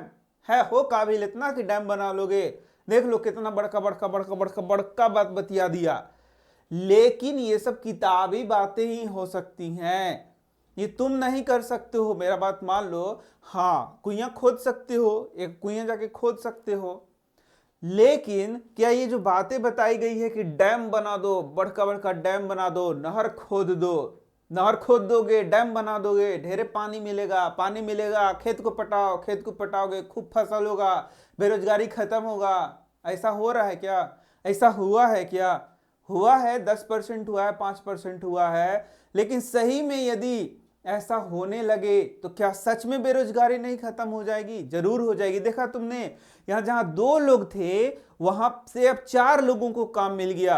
अब 4 छोड़ो ना, नहर बनेगा, डैम बनेगा, इतना सारा काम होगा, तो और लोग जो बैठे हुए हैं वो भी तो उसमें काम करेंगे, उनको भी तो रोजगार मिलेगा। तो यही सब तुमको क्या करना है बच्चों, तुमको तो नंबर चाहिए। नंबर पे तुम लोग एकदम लट्टू हो कि तुमको तो खाली नंबर चाहिए। क्या मतलब है सब चीज से? लेकिन मतलब रखो, क्योंकि भविष्य में तुम बहुत बड़े बड़े पोस्ट पे जाओगे, नेता बन जाओगे। तब इस बात को याद रखना कि सर ने बोला था कि हमको भी कुछ करना चाहिए। तो यही सब बात लिखा हुआ है। तो यहाँ पर जो जो बात लिखा हुआ है वही सब एग्जाम में तुम लोगों को लिखना है। अब मान लेते हैं कि लक्ष्मी और दूसरे किसान पहले की तुलना में अधिक उत्पादन करते हैं। उन्हें कुछ उत्पाद बेचने की भी आवश्यकता होगी। इसके लिए उन्हें अपना उत्पाद नजदीक के शहर में ले जाने की आवश्यकता होगी। यदि सरकार परिवहन, अब देखो फिर से सरकार ले आया। मैंने बोला ना कि यहाँ सरकार है, फिर भी तुमको बोल पढ़ाया जा रहा है। अरे तुमको कहले पढ़ाया जा रहा है? इस सरकार को किताब वाले जाके दिखा देता कि जो बचवन के छोटे छोटे नाने नाने बचवन को पढ़ा रहे हो, का फायदा? सरकार को ना करना है तो सरकार को ये सब पढ़ाना चाहिए कि लो भैया देखो का लिखा हुआ है, इसको करो। तो सरकार को करना चाहिए था। बच्चा लोग को लगा दिया है कि ले बउआ पढ़, ले बउआ पढ़, नंबर लाओ, नंबर लाओ। क्या करोगे? नंबर लाके क्या कर लोगे? सरकार को चाहिए। वाह क्या बात है, क्या लिखा हुआ है यहाँ देख लो। यदि सरकार परिवहन और फसलों के भंडारण पर अथवा बेहतर ग्रामीण सड़कों के निर्माण पर कुछ पैसा निवेश करती है, यानी सरकारें को करना है भाई, तुमको नहीं करना है। तुम मत टेंशन ले लेना, दौगे मत लगना, तुमको नहीं करना है। तुम बस बैठ के पढ़ाई का आनंद लो, याद करो। तुम कभी सरकार में आना तो ये करना, ठीक है? तो क्या करेगा? परिवहन का रोड बढ़िया बना देगा, परिवहन का व्यवस्था कर देगा, भंडारण का व्यवस्था कर देगा। तो क्या होगा? रोजगार बढ़ेगा, रोजगार जरूर बढ़ेगा। रोजगार बढ़ाने के लिए सरकार को थोड़ा कदम उठाना पड़ेगा। तो यहाँ देख सकते हो छोटे ट्रक सब जगह पहुंच जाते हैं। इस तरीके से लक्ष्मी जैसे अनेक किसान जिन्हें अब पानी की सुविधा उपलब्ध है, फसल की उपज और विक्रय कर सकते हैं। इस कार्य से केवल किसानों को ही उत्पादक रोजगार उपलब्ध नहीं हो सकता, बल्कि परिवहन और व्यापार जैसे सेवाओं में लगे लोगों को भी रोजगार मिलेगा। तो देखो, एक जगह फसल बहुत हुआ और कई लोगों को नौकरी मिल गया, कई लोगों का जीवन संवर गया।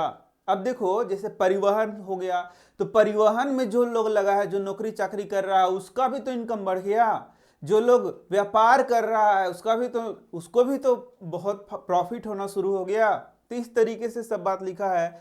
लक्ष्मी की जरूरत केवल पानी तक ही सीमित नहीं है, खेती करने के लिए उसे बीजों, उर्वरकों, कृषिगत उपकरणों और पानी निकालने के लिए पंप सेटों की भी जरूरत है ना, सारा जरूरत है। एक निर्धन किसान होने के कारण वह सभी चीजों पर खर्च नहीं कर सकती, इसलिए उसे साहूकारों से पैसा उधार लेना पड़ता है और उच्च ब्याज दर पर वापस भी करना पड़ेगा। यदि स्थानीय बैंक उचित दर पर उसे साख प्रदान करता है तो वह इन सभी चीजों को उचित समय पर खरीदेगी और अपने भूमि पर खेतों करने में सक्षम। तात्पर्य यह है कि पानी के साथ साथ कृषि में सुधार के लिए किसानों को सस्ते कृषि साख भी प्रदान करने की जरूरत है। देख लो, अब ये सब तुम्हारे साथ हुआ होगा, तुमने देखा होगा कि जब खेती करते हैं तो बहुत सारा चीज हम लोगों को खरीदना पड़ता है।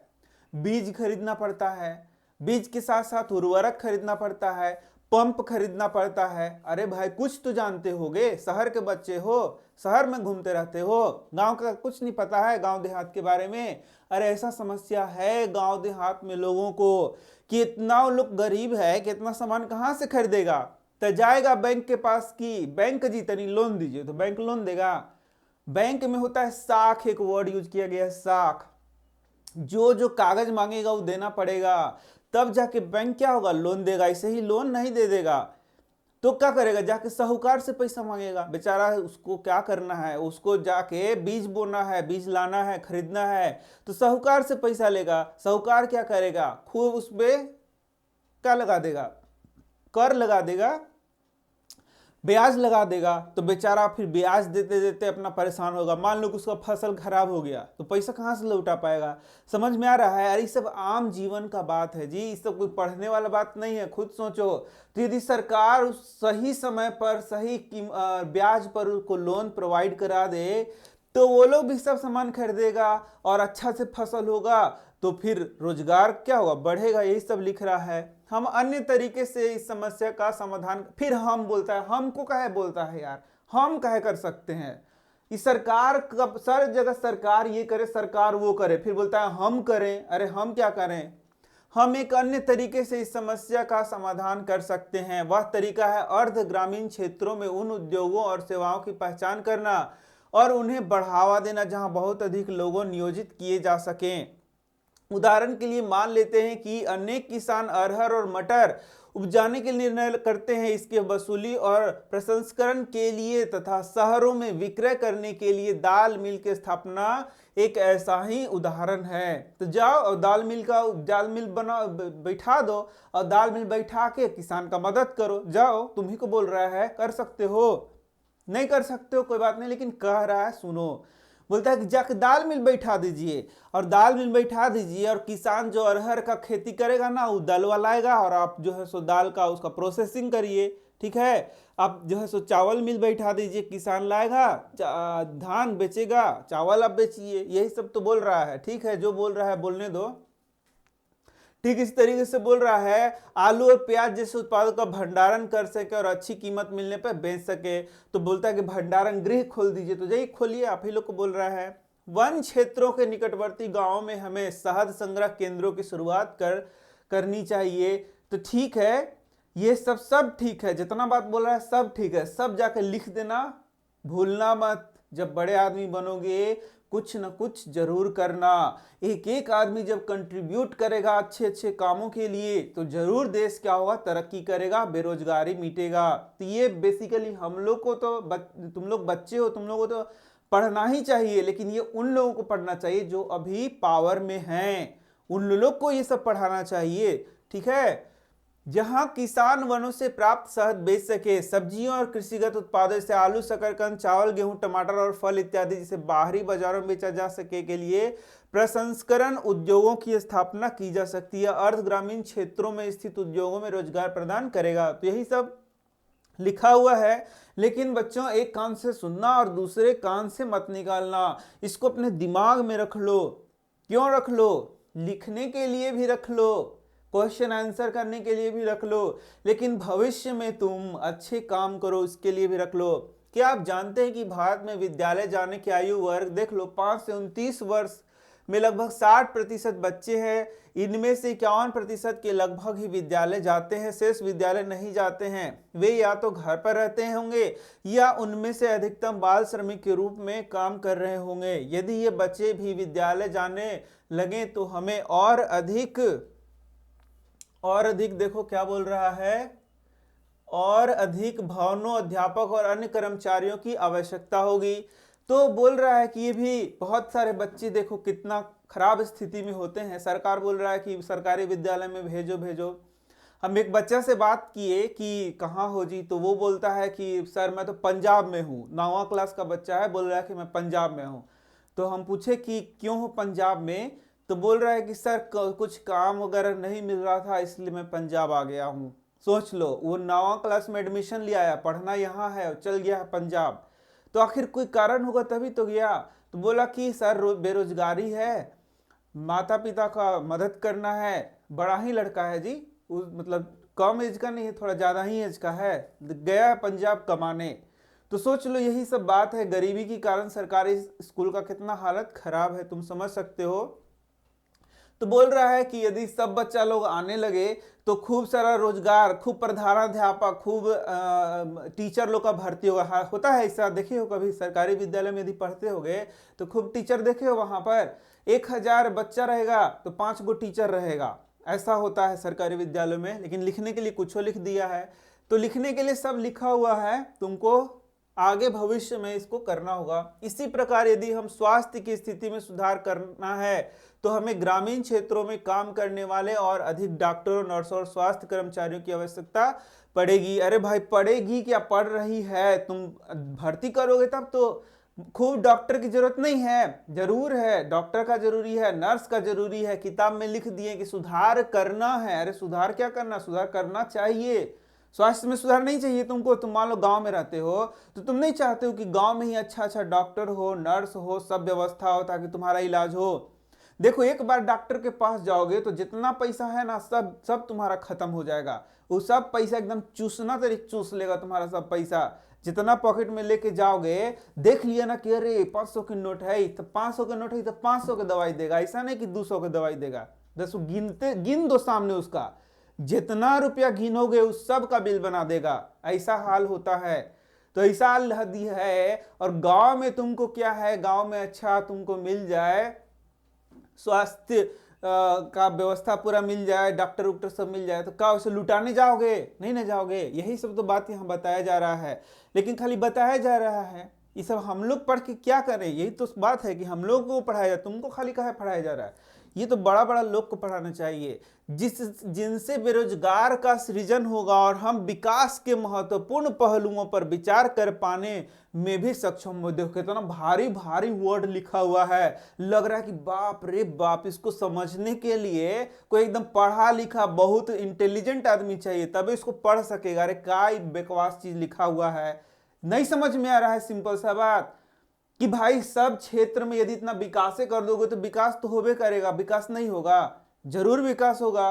स्वास्थ्य क्षेत्र में खूब डॉक्टर को भर्ती कर लिया, खूब टीचर लोग को भर्ती कर लिया, तो बेरोजगारी कहां से रहेगा? रहेगा बेरोजगारी, लेकिन भर्ती तो करो। यही तो सब बात है यहाँ पर।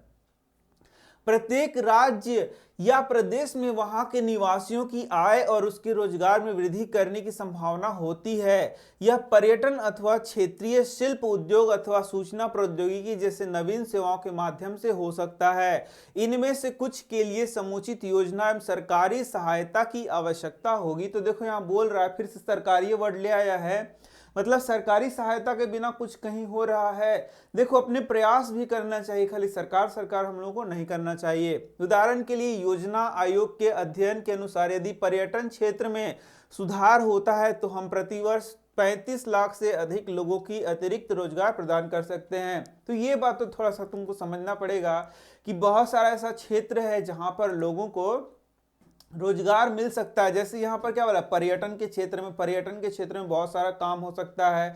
बहुत अच्छी अच्छी जगह है जहाँ पर पर्यटकों, जो पर्यटक लोग आते हैं, जो घूमने फिरने आते हैं वही पर्यटक होते हैं, उनसे काफी वहां पर पैसे अर्जित किया जा सकता है। तो यहाँ देख सकते हो, हम जानते हैं कि चर्चा किए गए कुछ सुझावों के अमल में लंबा समय लगेगा। लंबा नहीं लगेगा, बहुत लंबा लगेगा। ठीक है, यदि आज के जो बच्चे हैं वो भी इसी तरीके से काम करना शुरू कर दी जैसे आज के नेता कर रहे हैं, तो लंबा नहीं, बहुत लंबा समय लगेगा, बहुत लंबा। इतना लंबा लगेगा ना कि अब यूट्यूब पे वीडियो अपलोड करना सब कोई छोड़ देगा, पैसे नहीं मिलेगा। ठीक है, अतः छोटी अवधि के लिए हमें कुछ द्रुत उपायों की जरूरत है। इसे ध्यान में रखते हुए केंद्र सरकार ने अभी भारत के लगभग 625 जिलों में काम का अधिकार लागू किया है। देखो यही काम का अधिकार तुमको पूछेगा, जिसे हम लोग क्या बोलते हैं, मनरेगा, महात्मा गांधी राष्ट्रीय ग्रामीण रोजगार गारंटी अधिनियम। मनरेगा यही है 2005। इससे क्वेश्चन तुमसे पूछ सकता है कि कब है हुआ है, तो 2005 में मनरेगा यही है। उसका फुल फॉर्म पूछेगा तो यही लिख देना। तो ये बोलता है 2005 के अंतर्गत उन सभी लोगों जो काम करने में सक्षम है और जिन्हें काम की जरूरत है को सरकार द्वारा ग्रामीण क्षेत्रों में वर्ष में 100 दिन तक रोजगार की गारंटी दी जाएगी। यह मनरेगा का एक बात है, उसको याद रखना। इस 100 दिन के लिए प्रत्येक व्यक्ति को जो रोजगार जा रहे हैं, 100 दिन के लिए उनको रोजगार का गारंटी ये देता है अधिनियम। यदि सरकार रोजगार उपलब्ध कराने में असफल रहती है तो वह लोगों को बेरोजगारी भत्ता देगी। ठीक है, यही बात ये बता रहा है। अधिनियम के अंतर्गत इस तरह के कामों को वरीयता दी जाएगी जिनसे भविष्य में भूमि में उत्पादन बढ़ने में मदद मिलेगी। इतिश्री हो गया, नहीं हो गया जी, अभी और बाकी है, अभी बाकी है। देखो यहां से भी क्वेश्चन पूछेगा कि संगठित और असंगठित के रूप में क्षेत्रकों की विभाजन। तब क्षेत्रक जो हम लोग पढ़ रहे थे, अभी अलग अलग क्षेत्रक पढ़े, प्राथमिक, द्वितीयक और तृतीयक। अभी हम लोग पढ़ रहे संगठित क्षेत्र और असंगठित क्षेत्र। तो यहां देख सकते हो दो तरीके के कामों को दिखाया गया है, जिसमें एक क्षेत्र को बोलता है संगठित है और दूसरा को क्या बोलता है, असंगठित है। तो यहां देख सकते हो कांता एक कार्यालय में काम करती है, जैसे टीचर लोग काम करता है, वैसे वो कार्यालय में मान लो कि लिपिक है। ठीक है, लिपिक मन नहीं समझ रहे हो, लिपिक मतलब क्या हुआ, क्लर्क है। तो वो क्या करती है, सुबह 9:30 बजे जाएगी, दिन भर काम करेगी, 5:30 बजे आ जाएगी और उसको क्या होगा, पूरा वेतन मिल जाएगा। मान लो कि 2-3 दिन बीमार हो गई, नहीं जा रही है, तब वो वेतन मिल जाएगा। ठीक है, और उसका पैसा नहीं कटेगा। अब 10 दिन बीमार रहेगी, नहीं जाएगी, तब तो पैसा कट जाएगा, लेकिन मान लो जितना छुट्टी उसको नियम में है उतना छुट्टी लेती है तो उसको पैसा नहीं कटेगा।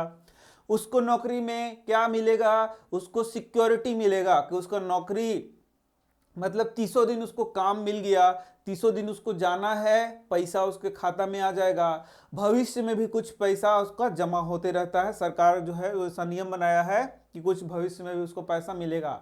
जब उसको नौकरी मिला तो एक नियुक्ति पत्र मिला, उस नियुक्ति पत्र में लिखा है कि इनाम की महिला को यहाँ नौकरी मिला है और ये 30 साल तक यहाँ काम करेगी, मतलब जितना उसका रिटायरमेंट का एज है वहां तक काम करेगी। तो ये कैसा क्षेत्र हो गया, यह हो गया संगठित क्षेत्र। यहाँ पर इसको संगठित क्षेत्र में इसको इतना डर भय नहीं है। लेकिन एगो आदमी है, देखो यहाँ पर ये क्या करता है, एक दुकान में काम करता है। तो दुकान में काम करता है तो बेचारा 7:30 बजे चल जाता है और रात में 8 बजे तक जाता है।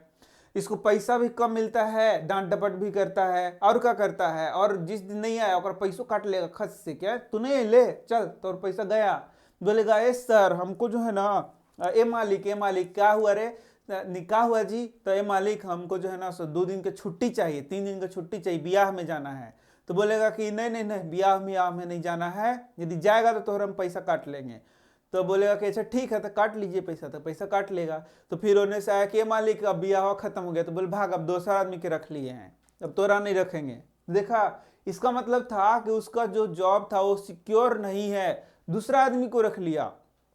तो ये कैसा क्षेत्र हो गया, ये असंगठित क्षेत्र। उसको कोई नियुक्ति फ्युक्ति पत्र नहीं मिला, सीधे उसको टर्मिनेट कर दिया कि भाग यहां से, समझ गए, इस तरीके से है।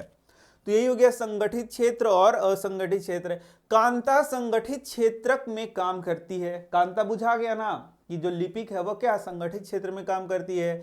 रोजगार अवधि में नियमित जाती है, इसलिए लोगों के पास सुनिश्चित काम होता है। वे क्षेत्रक सरकार द्वारा पंजीकृत होते हैं और उन्हें सरकारी नियमों एवं विनियमों का पालन करना होता है। तो ये सब तुमको लिखना पड़ेगा।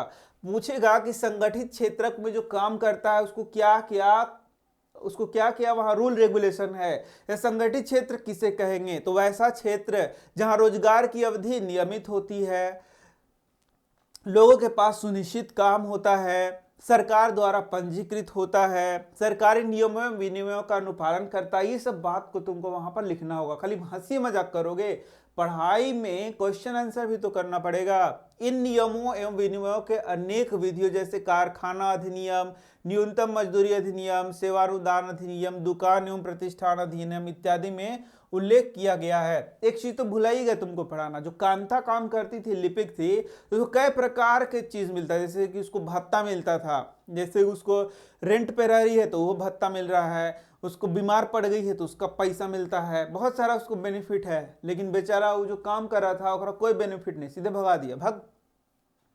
इसे संगठित क्षेत्र कहते हैं, जो मैंने अभी बताया, क्योंकि इसके कुछ औपचारिक प्रक्रिया एवं कार्यविधि है। कुछ लोग किसी के द्वारा नियोजित नहीं होते, बल्कि वे स्वतः काम कर सकते हैं, परंतु वे भी अपने को सरकार के समक्ष पंजीकृत कराते हैं और नियमों एवं विनियमों के अनुपालन करते हैं। संगठित क्षेत्र के कर्मचारियों को रोजगार सुरक्षा का लाभ मिलते हैं। उनसे एक निश्चित समय तक ही काम करने की आशा की जाती है। यदि वे अधिक काम करते हैं तो नियोक्ता द्वारा उन्हें अतिरिक्त वेतन दिया जाता है। अब देखो, वो एक निश्चित समय तक काम करेगा, ओवर टाइम करेगा तो उसका पैसा मिलेगा। उसके बाद रिटायर के बाद वो बोलेगा कि दूसरा लाभ को और बढ़ाते हैं तो उसका भी पैसा देगा। नियोक्ता मतलब नियुक्ति करने वाला, वही है नियोक्ता। तो यही सब बात बता रहा है। दूसरे लाभ भी प्राप्त करते हैं। ये लाभ क्या है? सवेतन छुट्टी, छुट्टी मिलेगा तब भी वेतन मिलेगा, लेकिन ये लिमिटेड है। ऐसा नहीं कि महीनों भर गायब रहो और पैसों मिल जाए, ऐसा नहीं है।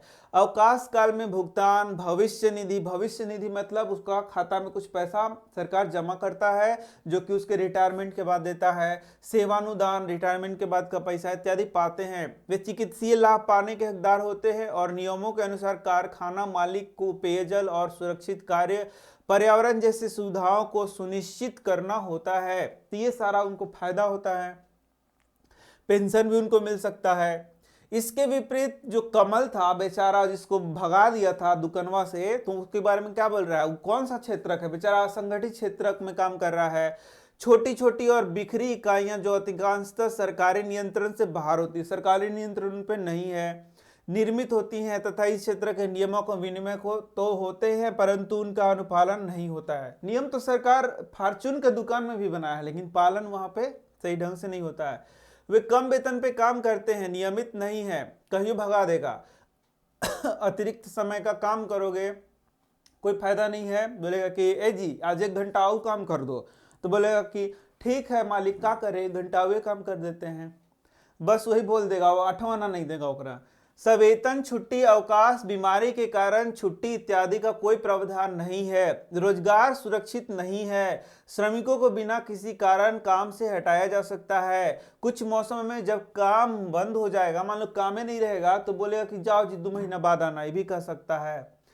इस क्षेत्र में काफी संख्या में लोग अपने अपने छोटे कार्य जैसे सड़कों का पर विक्रय अथवा मरम्मत कार्य में स्वतः नियोजित हैं। तो कई लोग अपना ठेला लगाएगा, अपना काम करेगा, अपना रोजगार ढूंढेगा, ये भी काम करता है। तो अगल बगल देखोगे तो 50 लोग 50 प्रकार का काम कर रहा है। तो यही सब यहाँ पर है, मजदूर है, श्रमिक है, सब यहाँ बता रहा है। तो यही सब है यहाँ पर। अब देखो, असंगठित क्षेत्रों के श्रमिकों का संरक्षण कैसे हो। जो असंगठित क्षेत्र के लोग लगे हुए हैं उनका कैसे संरक्षण हो, उनको कैसे लाभ और मिले, ही बता। तो संगठित क्षेत्रक अत्यधिक मांग पर ही रोजगार प्रस्तावित करता है, लेकिन संगठित क्षेत्रक में रोजगार के अवसरों में अत्यंत धीमी गति से वृद्धि हो रही है। तो संगठित क्षेत्र, मान लो कि टीचर का भर्ती है, वो संगठित क्षेत्र है, लेकिन डिमांड भी है, तब भी वहां नियुक्ति नहीं हो रहा। पैसा रहेगा सरकार के पास तब ना नियुक्ति करेगा, वही बोल रहा है। यह भी आमतौर पर पाया जाता है कि संगठित क्षेत्रक असंगठित क्षेत्रक के रूप में काम करते हैं।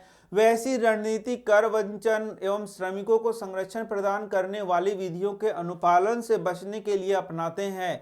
परिणामतः बहुत से श्रमिक असंगठित क्षेत्रक में काम करने के लिए विवश हुए हैं, जहां बहुत कम वेतन मिलता है, उनका प्रायः शोषण किया जाता है और उन्हें उचित मजदूरी नहीं दी जाती है, उनकी आय कम है और नियमित नहीं है। तो ये तो सब बता ही दिया कि जो असंगठित क्षेत्र में काम कर रहे हैं उनको कितना प्रॉब्लम है।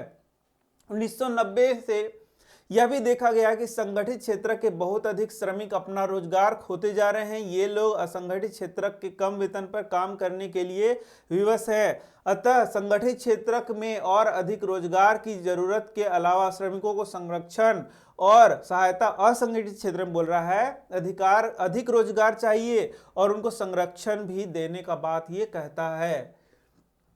ये लाचार लोग कौन है? अरे भाई कौन है लाचार? अरे करोड़पति जो है ना, बगल में तुम्हारा रहता हो 1 करोड़पति जो बड़का बड़का गाड़ी में चलता है, वह ना आदमी है, ओकरे ना रोजगार चाहिए। अरे यार ये कौन है? तो ये भूमिहीन कृषक है, जो बेचारे श्रमिक हैं, छोटे और सीमांत किसान हैं, फसल बटैयादार जो बटाई करते हैं वो हैं, कारीगर है बेचारे, जिनके पास उतना पैसा नहीं है। पैसे रहता तो यहाँ क्या करते, काम करते ही सब इतना। जिससे देख सकते हो बुनकर है, लुहार है, बढ़ई है, सुनार है से रचित होता है। भारत में लगभग 80% ग्रामीण परिवार छोटे और सीमांत किसानों की श्रेणी में आते हैं और यही लोग बेचारे बहुत परेशान हो जाते हैं। इन किसानों को समय से बीज, कृषि उपकरण, खाद भंडारण सुविधा और विपणन केंद्र की पर्याप्त सुविधा कहियो नहीं हुआ है, न कभी होगा। इस तरीके से बोला जा रहा है। बहुत बढ़िया बात बोल रहा है। शहरी क्षेत्रों में क्या बोल रहा है कि जो शहरी क्षेत्रों में असंगठित क्षेत्रक मुख्यतः लघु उद्योग के श्रमिक, निर्माण, व्यापार एवं परिवहन में कार्यरत आकस्मिक श्रमिकों और सड़कों पर विक्रेता, काम करने वालों, सिर पर बोझा ढोने वालों श्रमिकों, वस्त्र निर्माण, यार सब ऐसा ऐसा नाम बोला है ना जिसका दिमाग में आता है तो बड़ा खराब लगता है। हम लोग भी उसी में हैं, याद रखना। ऐसा मत बोलना कि जो यूट्यूबर है बड़का करोड़पति है, सब ऐसने में है। का ऐसा में है कि जगह तक वीडियो चल रहा है, नहीं गया तो गया। वो वीडियो चलाया तो पैसा उतना थोड़े ना मिल रहा है, ठीक है। जो बड़का बड़का यूट्यूबर है उन लोग को ढेरे पैसा मिलता है। जो छोटा छोटा है टुटपुंजिया, उन लोग का बेचारा लोग को मिल रहा है, खाली अपलोड, दिन रात वीडियो अपलोड कर रहा है। तो ये देख लो हमारे लोग का भी स्थिति ऐसा ही है। खैर कोई बात नहीं। सिर पर बोझा ढोने वाले श्रमिकों, वस्त्र निर्माण करने वालों और कबाड़ उठाने वालों से रचित है। अरे सही बात है यार। तुम देखोगे शहर में तो जितना गरीब है, मजदूर है, तुम्हारा जो कबाड़ ढो रहा है, जो छोटा छोटा फैक्ट्री में लगा हुआ है, तो वो सब क्या है? वो सब के पास पैसा है नहीं है ना, तो वो लोग को बहुत दिक्कत है यार, सही में दिक्कत है। माल की प्राप्ति और उत्पादन के विपणन के लिए सरकारी मदद की आवश्यकता होती है। आकस्मिक श्रमिकों को शहरी और ग्रामीण दोनों क्षेत्रों में संरक्षण दिए जाने की आवश्यकता है। तो आकस्मिक श्रमिक, बहुत सारा ऐसा श्रमिक है जिसको कुछ दिन तो काम मिल रहा है, कुछ दिन काम ही नहीं मिल रहा है। हम यह भी पाते हैं कि बहुसंख्यक श्रमिक अनुसूचित जाति, जनजाति और पिछड़ी जातियों से हैं जो असंगठित क्षेत्रों में रोजगार करते हैं। तो क्या ये सही है? सही है, लेकिन यहाँ पर देखो कि आजकल तो मैं इतने लोगों को जान रहा हूँ जो बेचारे, यहाँ पर गरीब वर्ड यूज करना सही होगा, क्योंकि जो कि अपर कास्ट के हैं फिर भी बहुत सारे ऐसे काम को करने के लिए वो क्या है, मजबूर हैं। इसलिए सिर्फ ये वर्ड यूज करना कि अनुसूचित जाति, जनजाति, पिछड़ी जाति, बस इतना ही यूज करना ये सही नहीं होगा।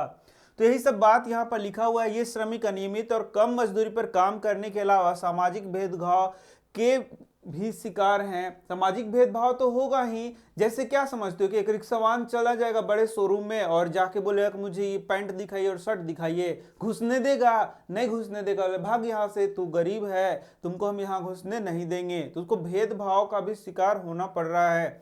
तो हर तरीके से, आर्थिक दृष्टि से भी, सामाजिक दृष्टि से भी उसको भेदभाव का उसको शिकार होना पड़ रहा है। अब देखोगे स्वामित्व आधारित क्षेत्रक, सार्वजनिक और निजी क्षेत्रक। तो यहां से तुमसे क्वेश्चन पूछेगा कि स्वामित्व आधारित क्षेत्रक कौन कौन से हैं, तो तुम्हें उत्तर देना पड़ेगा सार्वजनिक और निजी क्षेत्रक। अरे ये क्या समझाने का बात है?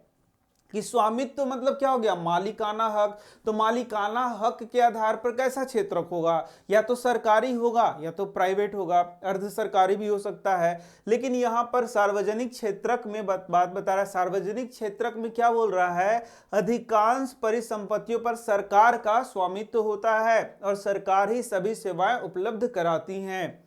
जबकि निजी क्षेत्रक में परिसंपत्तियों पर स्वामित्व और सेवाओं पर का वितरण का जिम्मेवारी क्या होता है, एक व्यक्ति का होता है या एक कंपनी का होता है। तो उसको हम लोग क्या बोलेंगे, प्राइवेट सेक्टर बोलेंगे, यानी कि निजी क्षेत्रक हम लोग बोलेंगे। तो यहां पर देख सकते हो रेलवे अथवा डाकघर सार्वजनिक क्षेत्रक के उदाहरण, कभी उदाहरण भी पूछ देगा तो जो रेलवे हो गया, डाकघर हो गया, वह क्या हो गया, सार्वजनिक क्षेत्रक का उदाहरण हो गया। जो सरकारी विद्यालय है वह क्या हो गया, सार्वजनिक क्षेत्रक का उदाहरण हो गया। यहाँ पे बहुत सारे लोग काम करेंगे, उनको रोजगार मिलेगा और वो सेवाओं को प्रदान करेंगे। लेकिन तुमने यहाँ पर Tata iron and steel company का नाम सुना होगा, या अंबानी का नाम तो सुना है, रिलायंस इंडस्ट्रीज, तो वो क्या है, वह प्राइवेट है, यानी कि वह निजी क्षेत्रक में आता है। अब देखोगे निजी क्षेत्र की गतिविधियों का ध्येय लाभ अर्जित करना होता है। अब जो निजी क्षेत्रक है वह बहुत करोड़ों करोड़ रुपया खर्च कर रहा है। जैसे मान लो जियो का भी जो तुम्हारा फोन आ रहा है या फिर जो इंटरनेट है उसमें कितना पैसा खर्च पहले किया है, जैसा भी फाइबर केबल बिछा रहा है पूरे भारत में, तो उसको कितना पैसा खर्च हुआ है, उसके बाद फिर वो पैसा वो क्या करेगा, वसूलेगा। तो कैसे वसूलेगा, वो सेवा देगा। जैसे इंटरनेट सेवा मान लो जियो दे रहा है, जो फाइबर केबल पूरे भारत में बिछा के, तो उसके बाद क्या करेगा, पैसा को वसूल भी ना करेगा। बोलो कि भैया हमको माफ करिए, छोड़ दीजिए। अरे भाई वो करोड़ों रुपया लगाया है, तुम्हारा लिए लगाया है फ्री फोकट के नहीं ना, उसको तो पैसा चाहिए, वो पैसा वसूल करेगा। तो यही बात है कि निजी क्षेत्रक में वो करोड़ों रुपया, करोड़ों नहीं करोड़ों करोड़ रुपया लगा रहा है, तो उससे उसको फायदा चाहिए, वो लाभ कमाना चाहेगा। तो ये भी बहुत बड़ा बात है और अच्छा भी बात है कि भाई वो उतना सुविधा तुमको दे रहा है, तो उसके लिए पैसा भी तो तुमको पे करना होगा, ये तुम्हें सोचना चाहिए। आधुनिक दिनों में सरकार सभी तरह की गतिविधियों पर व्यय करती है। ये गतिविधियां क्या हैं, ये सारा बात लिखा हुआ है। कई ऐसी चीजें हैं जिनकी आवश्यकता समाज के सभी सदस्यों को होती है, परंतु जिन्हें निजी क्षेत्र उचित कीमत पर उपलब्ध नहीं कराते हैं। क्यों, अब कई चीज ऐसा है जो कि निजी क्षेत्रक जो है उपलब्ध तो कराएगा, लेकिन उसके लिए बहुत हाई पैसा वो लेगा, बहुत ज्यादा कीमत लेगा। तो बोलोगे क्यों, तो क्यों क्यों क्यों का आंसर नहीं पता है। जैसे मैंने बताया, अब ज्यादा वो पैसा खर्चा करेगा तो उसको लाभ कमाने के लिए ज्यादा पैसा वसूलना पड़ेगा, क्योंकि इनमें से कुछ चीजों पर बहुत अधिक पैसे खर्च करने पड़ते हैं जो निजी क्षेत्रकों की क्षमता से बाहर होती है। इन चीजों का इस्तेमाल करने वाले हजारों लोगों के लिए पैसा क्या करेगा, ईंठेगा, वसूलेगा। यदि वे चीजों को उपलब्ध कराते हैं तो इसकी ऊंची कीमत वसूलते हैं, जैसे सड़कों, पुलों, रेलवे पत्तनों, बिजली आदि का निर्माण और बांध आदि से सिंचाई की सुविधा उपलब्ध कराना। इसलिए सरकार ऐसी भारी व्यय स्वयं उठाती है और सभी लोगों के लिए इन सुविधाओं को सुनिश्चित करती है। अब जैसे सड़क है, तो सड़क जो सरकारी सड़क है उसमें जो टैक्स होगा वो तुम्हारा कम लगेगा, लेकिन जो तुम्हारा इन कंपनियों के द्वारा बनाया जाएगा उसमें टोल ज्यादा लगेगा। तो ये सारा बात है। कुछ गतिविधियां ऐसी हैं जिन्हें सरकारी समर्थन की जरूरत पड़ती है। निजी क्षेत्र उन उत्पादों अथवा व्यवसायों को तब तक जारी नहीं कर सकते जब तक सरकार उन्हें प्रोत्साहित नहीं करता। जैसे उत्पादन मूल्य पर बिजली का बिक्री से बहुत से उद्योगों में वस्तुओं की उत्पादन लागत में वृद्धि हो सकती है। अनेक इकाइयां, विशेषकर लघु इकाइयां बंद हो सकती हैं। यहाँ सरकार उस दर पर बिजली उपलब्ध कराता है और वितरण के लिए कदम उठाता है जिस पर ये उद्योग बिजली खरीद सकते हैं। सरकार लागत का कुछ अंश वहन करती है। तो तुमने सब्सिडी का भी नाम सुना होगा बहुत जगह पे। तो सरकार बहुत उद्योगों को विकास करने के लिए उनको सहायता कर देती है, पैसा से भी सहायता देती है, सब्सिडी देती है। मतलब मान लो कि तुमको बोला कि जाओ जी डेयरी फार्म खोल लो, डेयरी फार्म में तुमको 5 लाख तुमको दे दिया कर्जा, और बोला कि जाओ 5 लाख देंगे लेकिन 3 लाख वसूल करेंगे, तो 2 लाख तुमको वहां फायदा हो गया। ठीक इसी तरीके से जैसे बिजली का दर है, तो बोलेगा कि तुम यदि यहाँ पर फैक्ट्री खोलेगा तो तुमको हम बिजली दर कम लेंगे जिससे तुम बाकी को रोजगार दो, ऐसा भी सरकार कार्य करती है। इसी प्रकार भारत सरकार किसानों से उचित मूल्य पर गेहूं और चावल खरीदती है, इसे अपने गोदामों में भंडारित करती है और राशन दुकानों के माध्यम से उपभोक्ताओं को कम मूल्य पर बेचती है। तो पीडीएस का नाम सुना होगा ना तुमने, पब्लिक डिस्ट्रीब्यूशन सिस्टम। तो इसमें क्या होता है कि सरकार क्या करता है, उचित मूल्य पर जितना गांव गांव जाके धान को खरीद लेगा, गांव गांव धान को खरीद लेगा, और धान को खरीद के और उसको क्या करेगा, उसको भंडारित करेगा, जैसे कि गेहूं हो गया, धान हो गया, इसको भंडारित करेगा और फिर पीडीएस दुकान के माध्यम से गरीबों में उसको क्या करेगा, बांटेगा। खाद्य सुरक्षा अधिनियम तुमने पढ़ा होगा, 9वीं क्लास में था कि सभी को भैया खाना उना मिलना चाहिए, भाग वहन करती। इस प्रकार सरकार किसानों और उपभोक्ताओं दोनों को सहायता पहुंचाती है, तो इससे किसान को भी फायदा हो गया और यहाँ पर जो उपभोक्ता है, उपभोक्ता माने गरीब जो जनता है, उसको भी फायदा हो गया। ठीक है बात है। अधिकतर आर्थिक गतिविधियां ऐसी हैं जिनकी प्राथमिक जिम्मेवारी सरकार पर ही है, इन पर व्यय करना सरकार की अनिवार्यता है। तो बहुत सारी ऐसी गतिविधियां हैं जो कि बिना सरकार के नहीं हो सकता है। ठीक है, जैसे सभी के लिए स्वास्थ्य और शिक्षा सुविधाएं उपलब्ध कराना। हमने पहले अध्याय में कुछ गतिविधियों पर विचार किया है। समुचित ढंग से विद्यालय चलाना और गुणात्मक शिक्षा, विशेषकर प्राथमिक शिक्षा उपलब्ध कराना सरकार का कर्तव्य है। भारत में निरक्षरों की संख्या विश्व में सबसे अधिक है।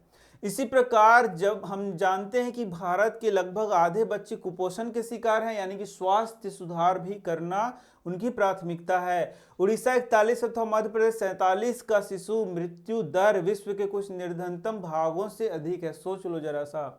सरकार को भी मानव विकास के पक्षों जैसे सुरक्षित पेयजल की उपलब्धता, निर्धनों के लिए आवासीय सुविधाएं और भोजन एवं पोषण पर ध्यान देने की जरूरत। अब देखो लास्ट में 2 लाइन लिख दिया है, सरकार को ऐसा करना चाहिए। इसके पहले तुमको बोल रहा था कि ये करिए वो करिए, यहाँ देखो सरकार का यह भी कर्तव्य है कि वह बजट बढ़ाकर अत्यंत निर्धनों की और देश के पूर्णतया उपेक्षित भागों की देखभाल करे। तो हो गया इतिश्री, ये यहाँ से समाप्त हो गया। ठीक है, तो यदि तुम हमारे चैनल से पढ़ रहे हो, इतना दुख व्यथा सुनिए लिए हो सब चीज, तो सब्सक्राइब करके ही पढ़ना, शेयर भी करना, सर की मदद करना, बाकी सर की भी मदद करना। ठीक है, और भविष्य में एक अच्छे नागरिक बन के दिखाना। धन्यवाद।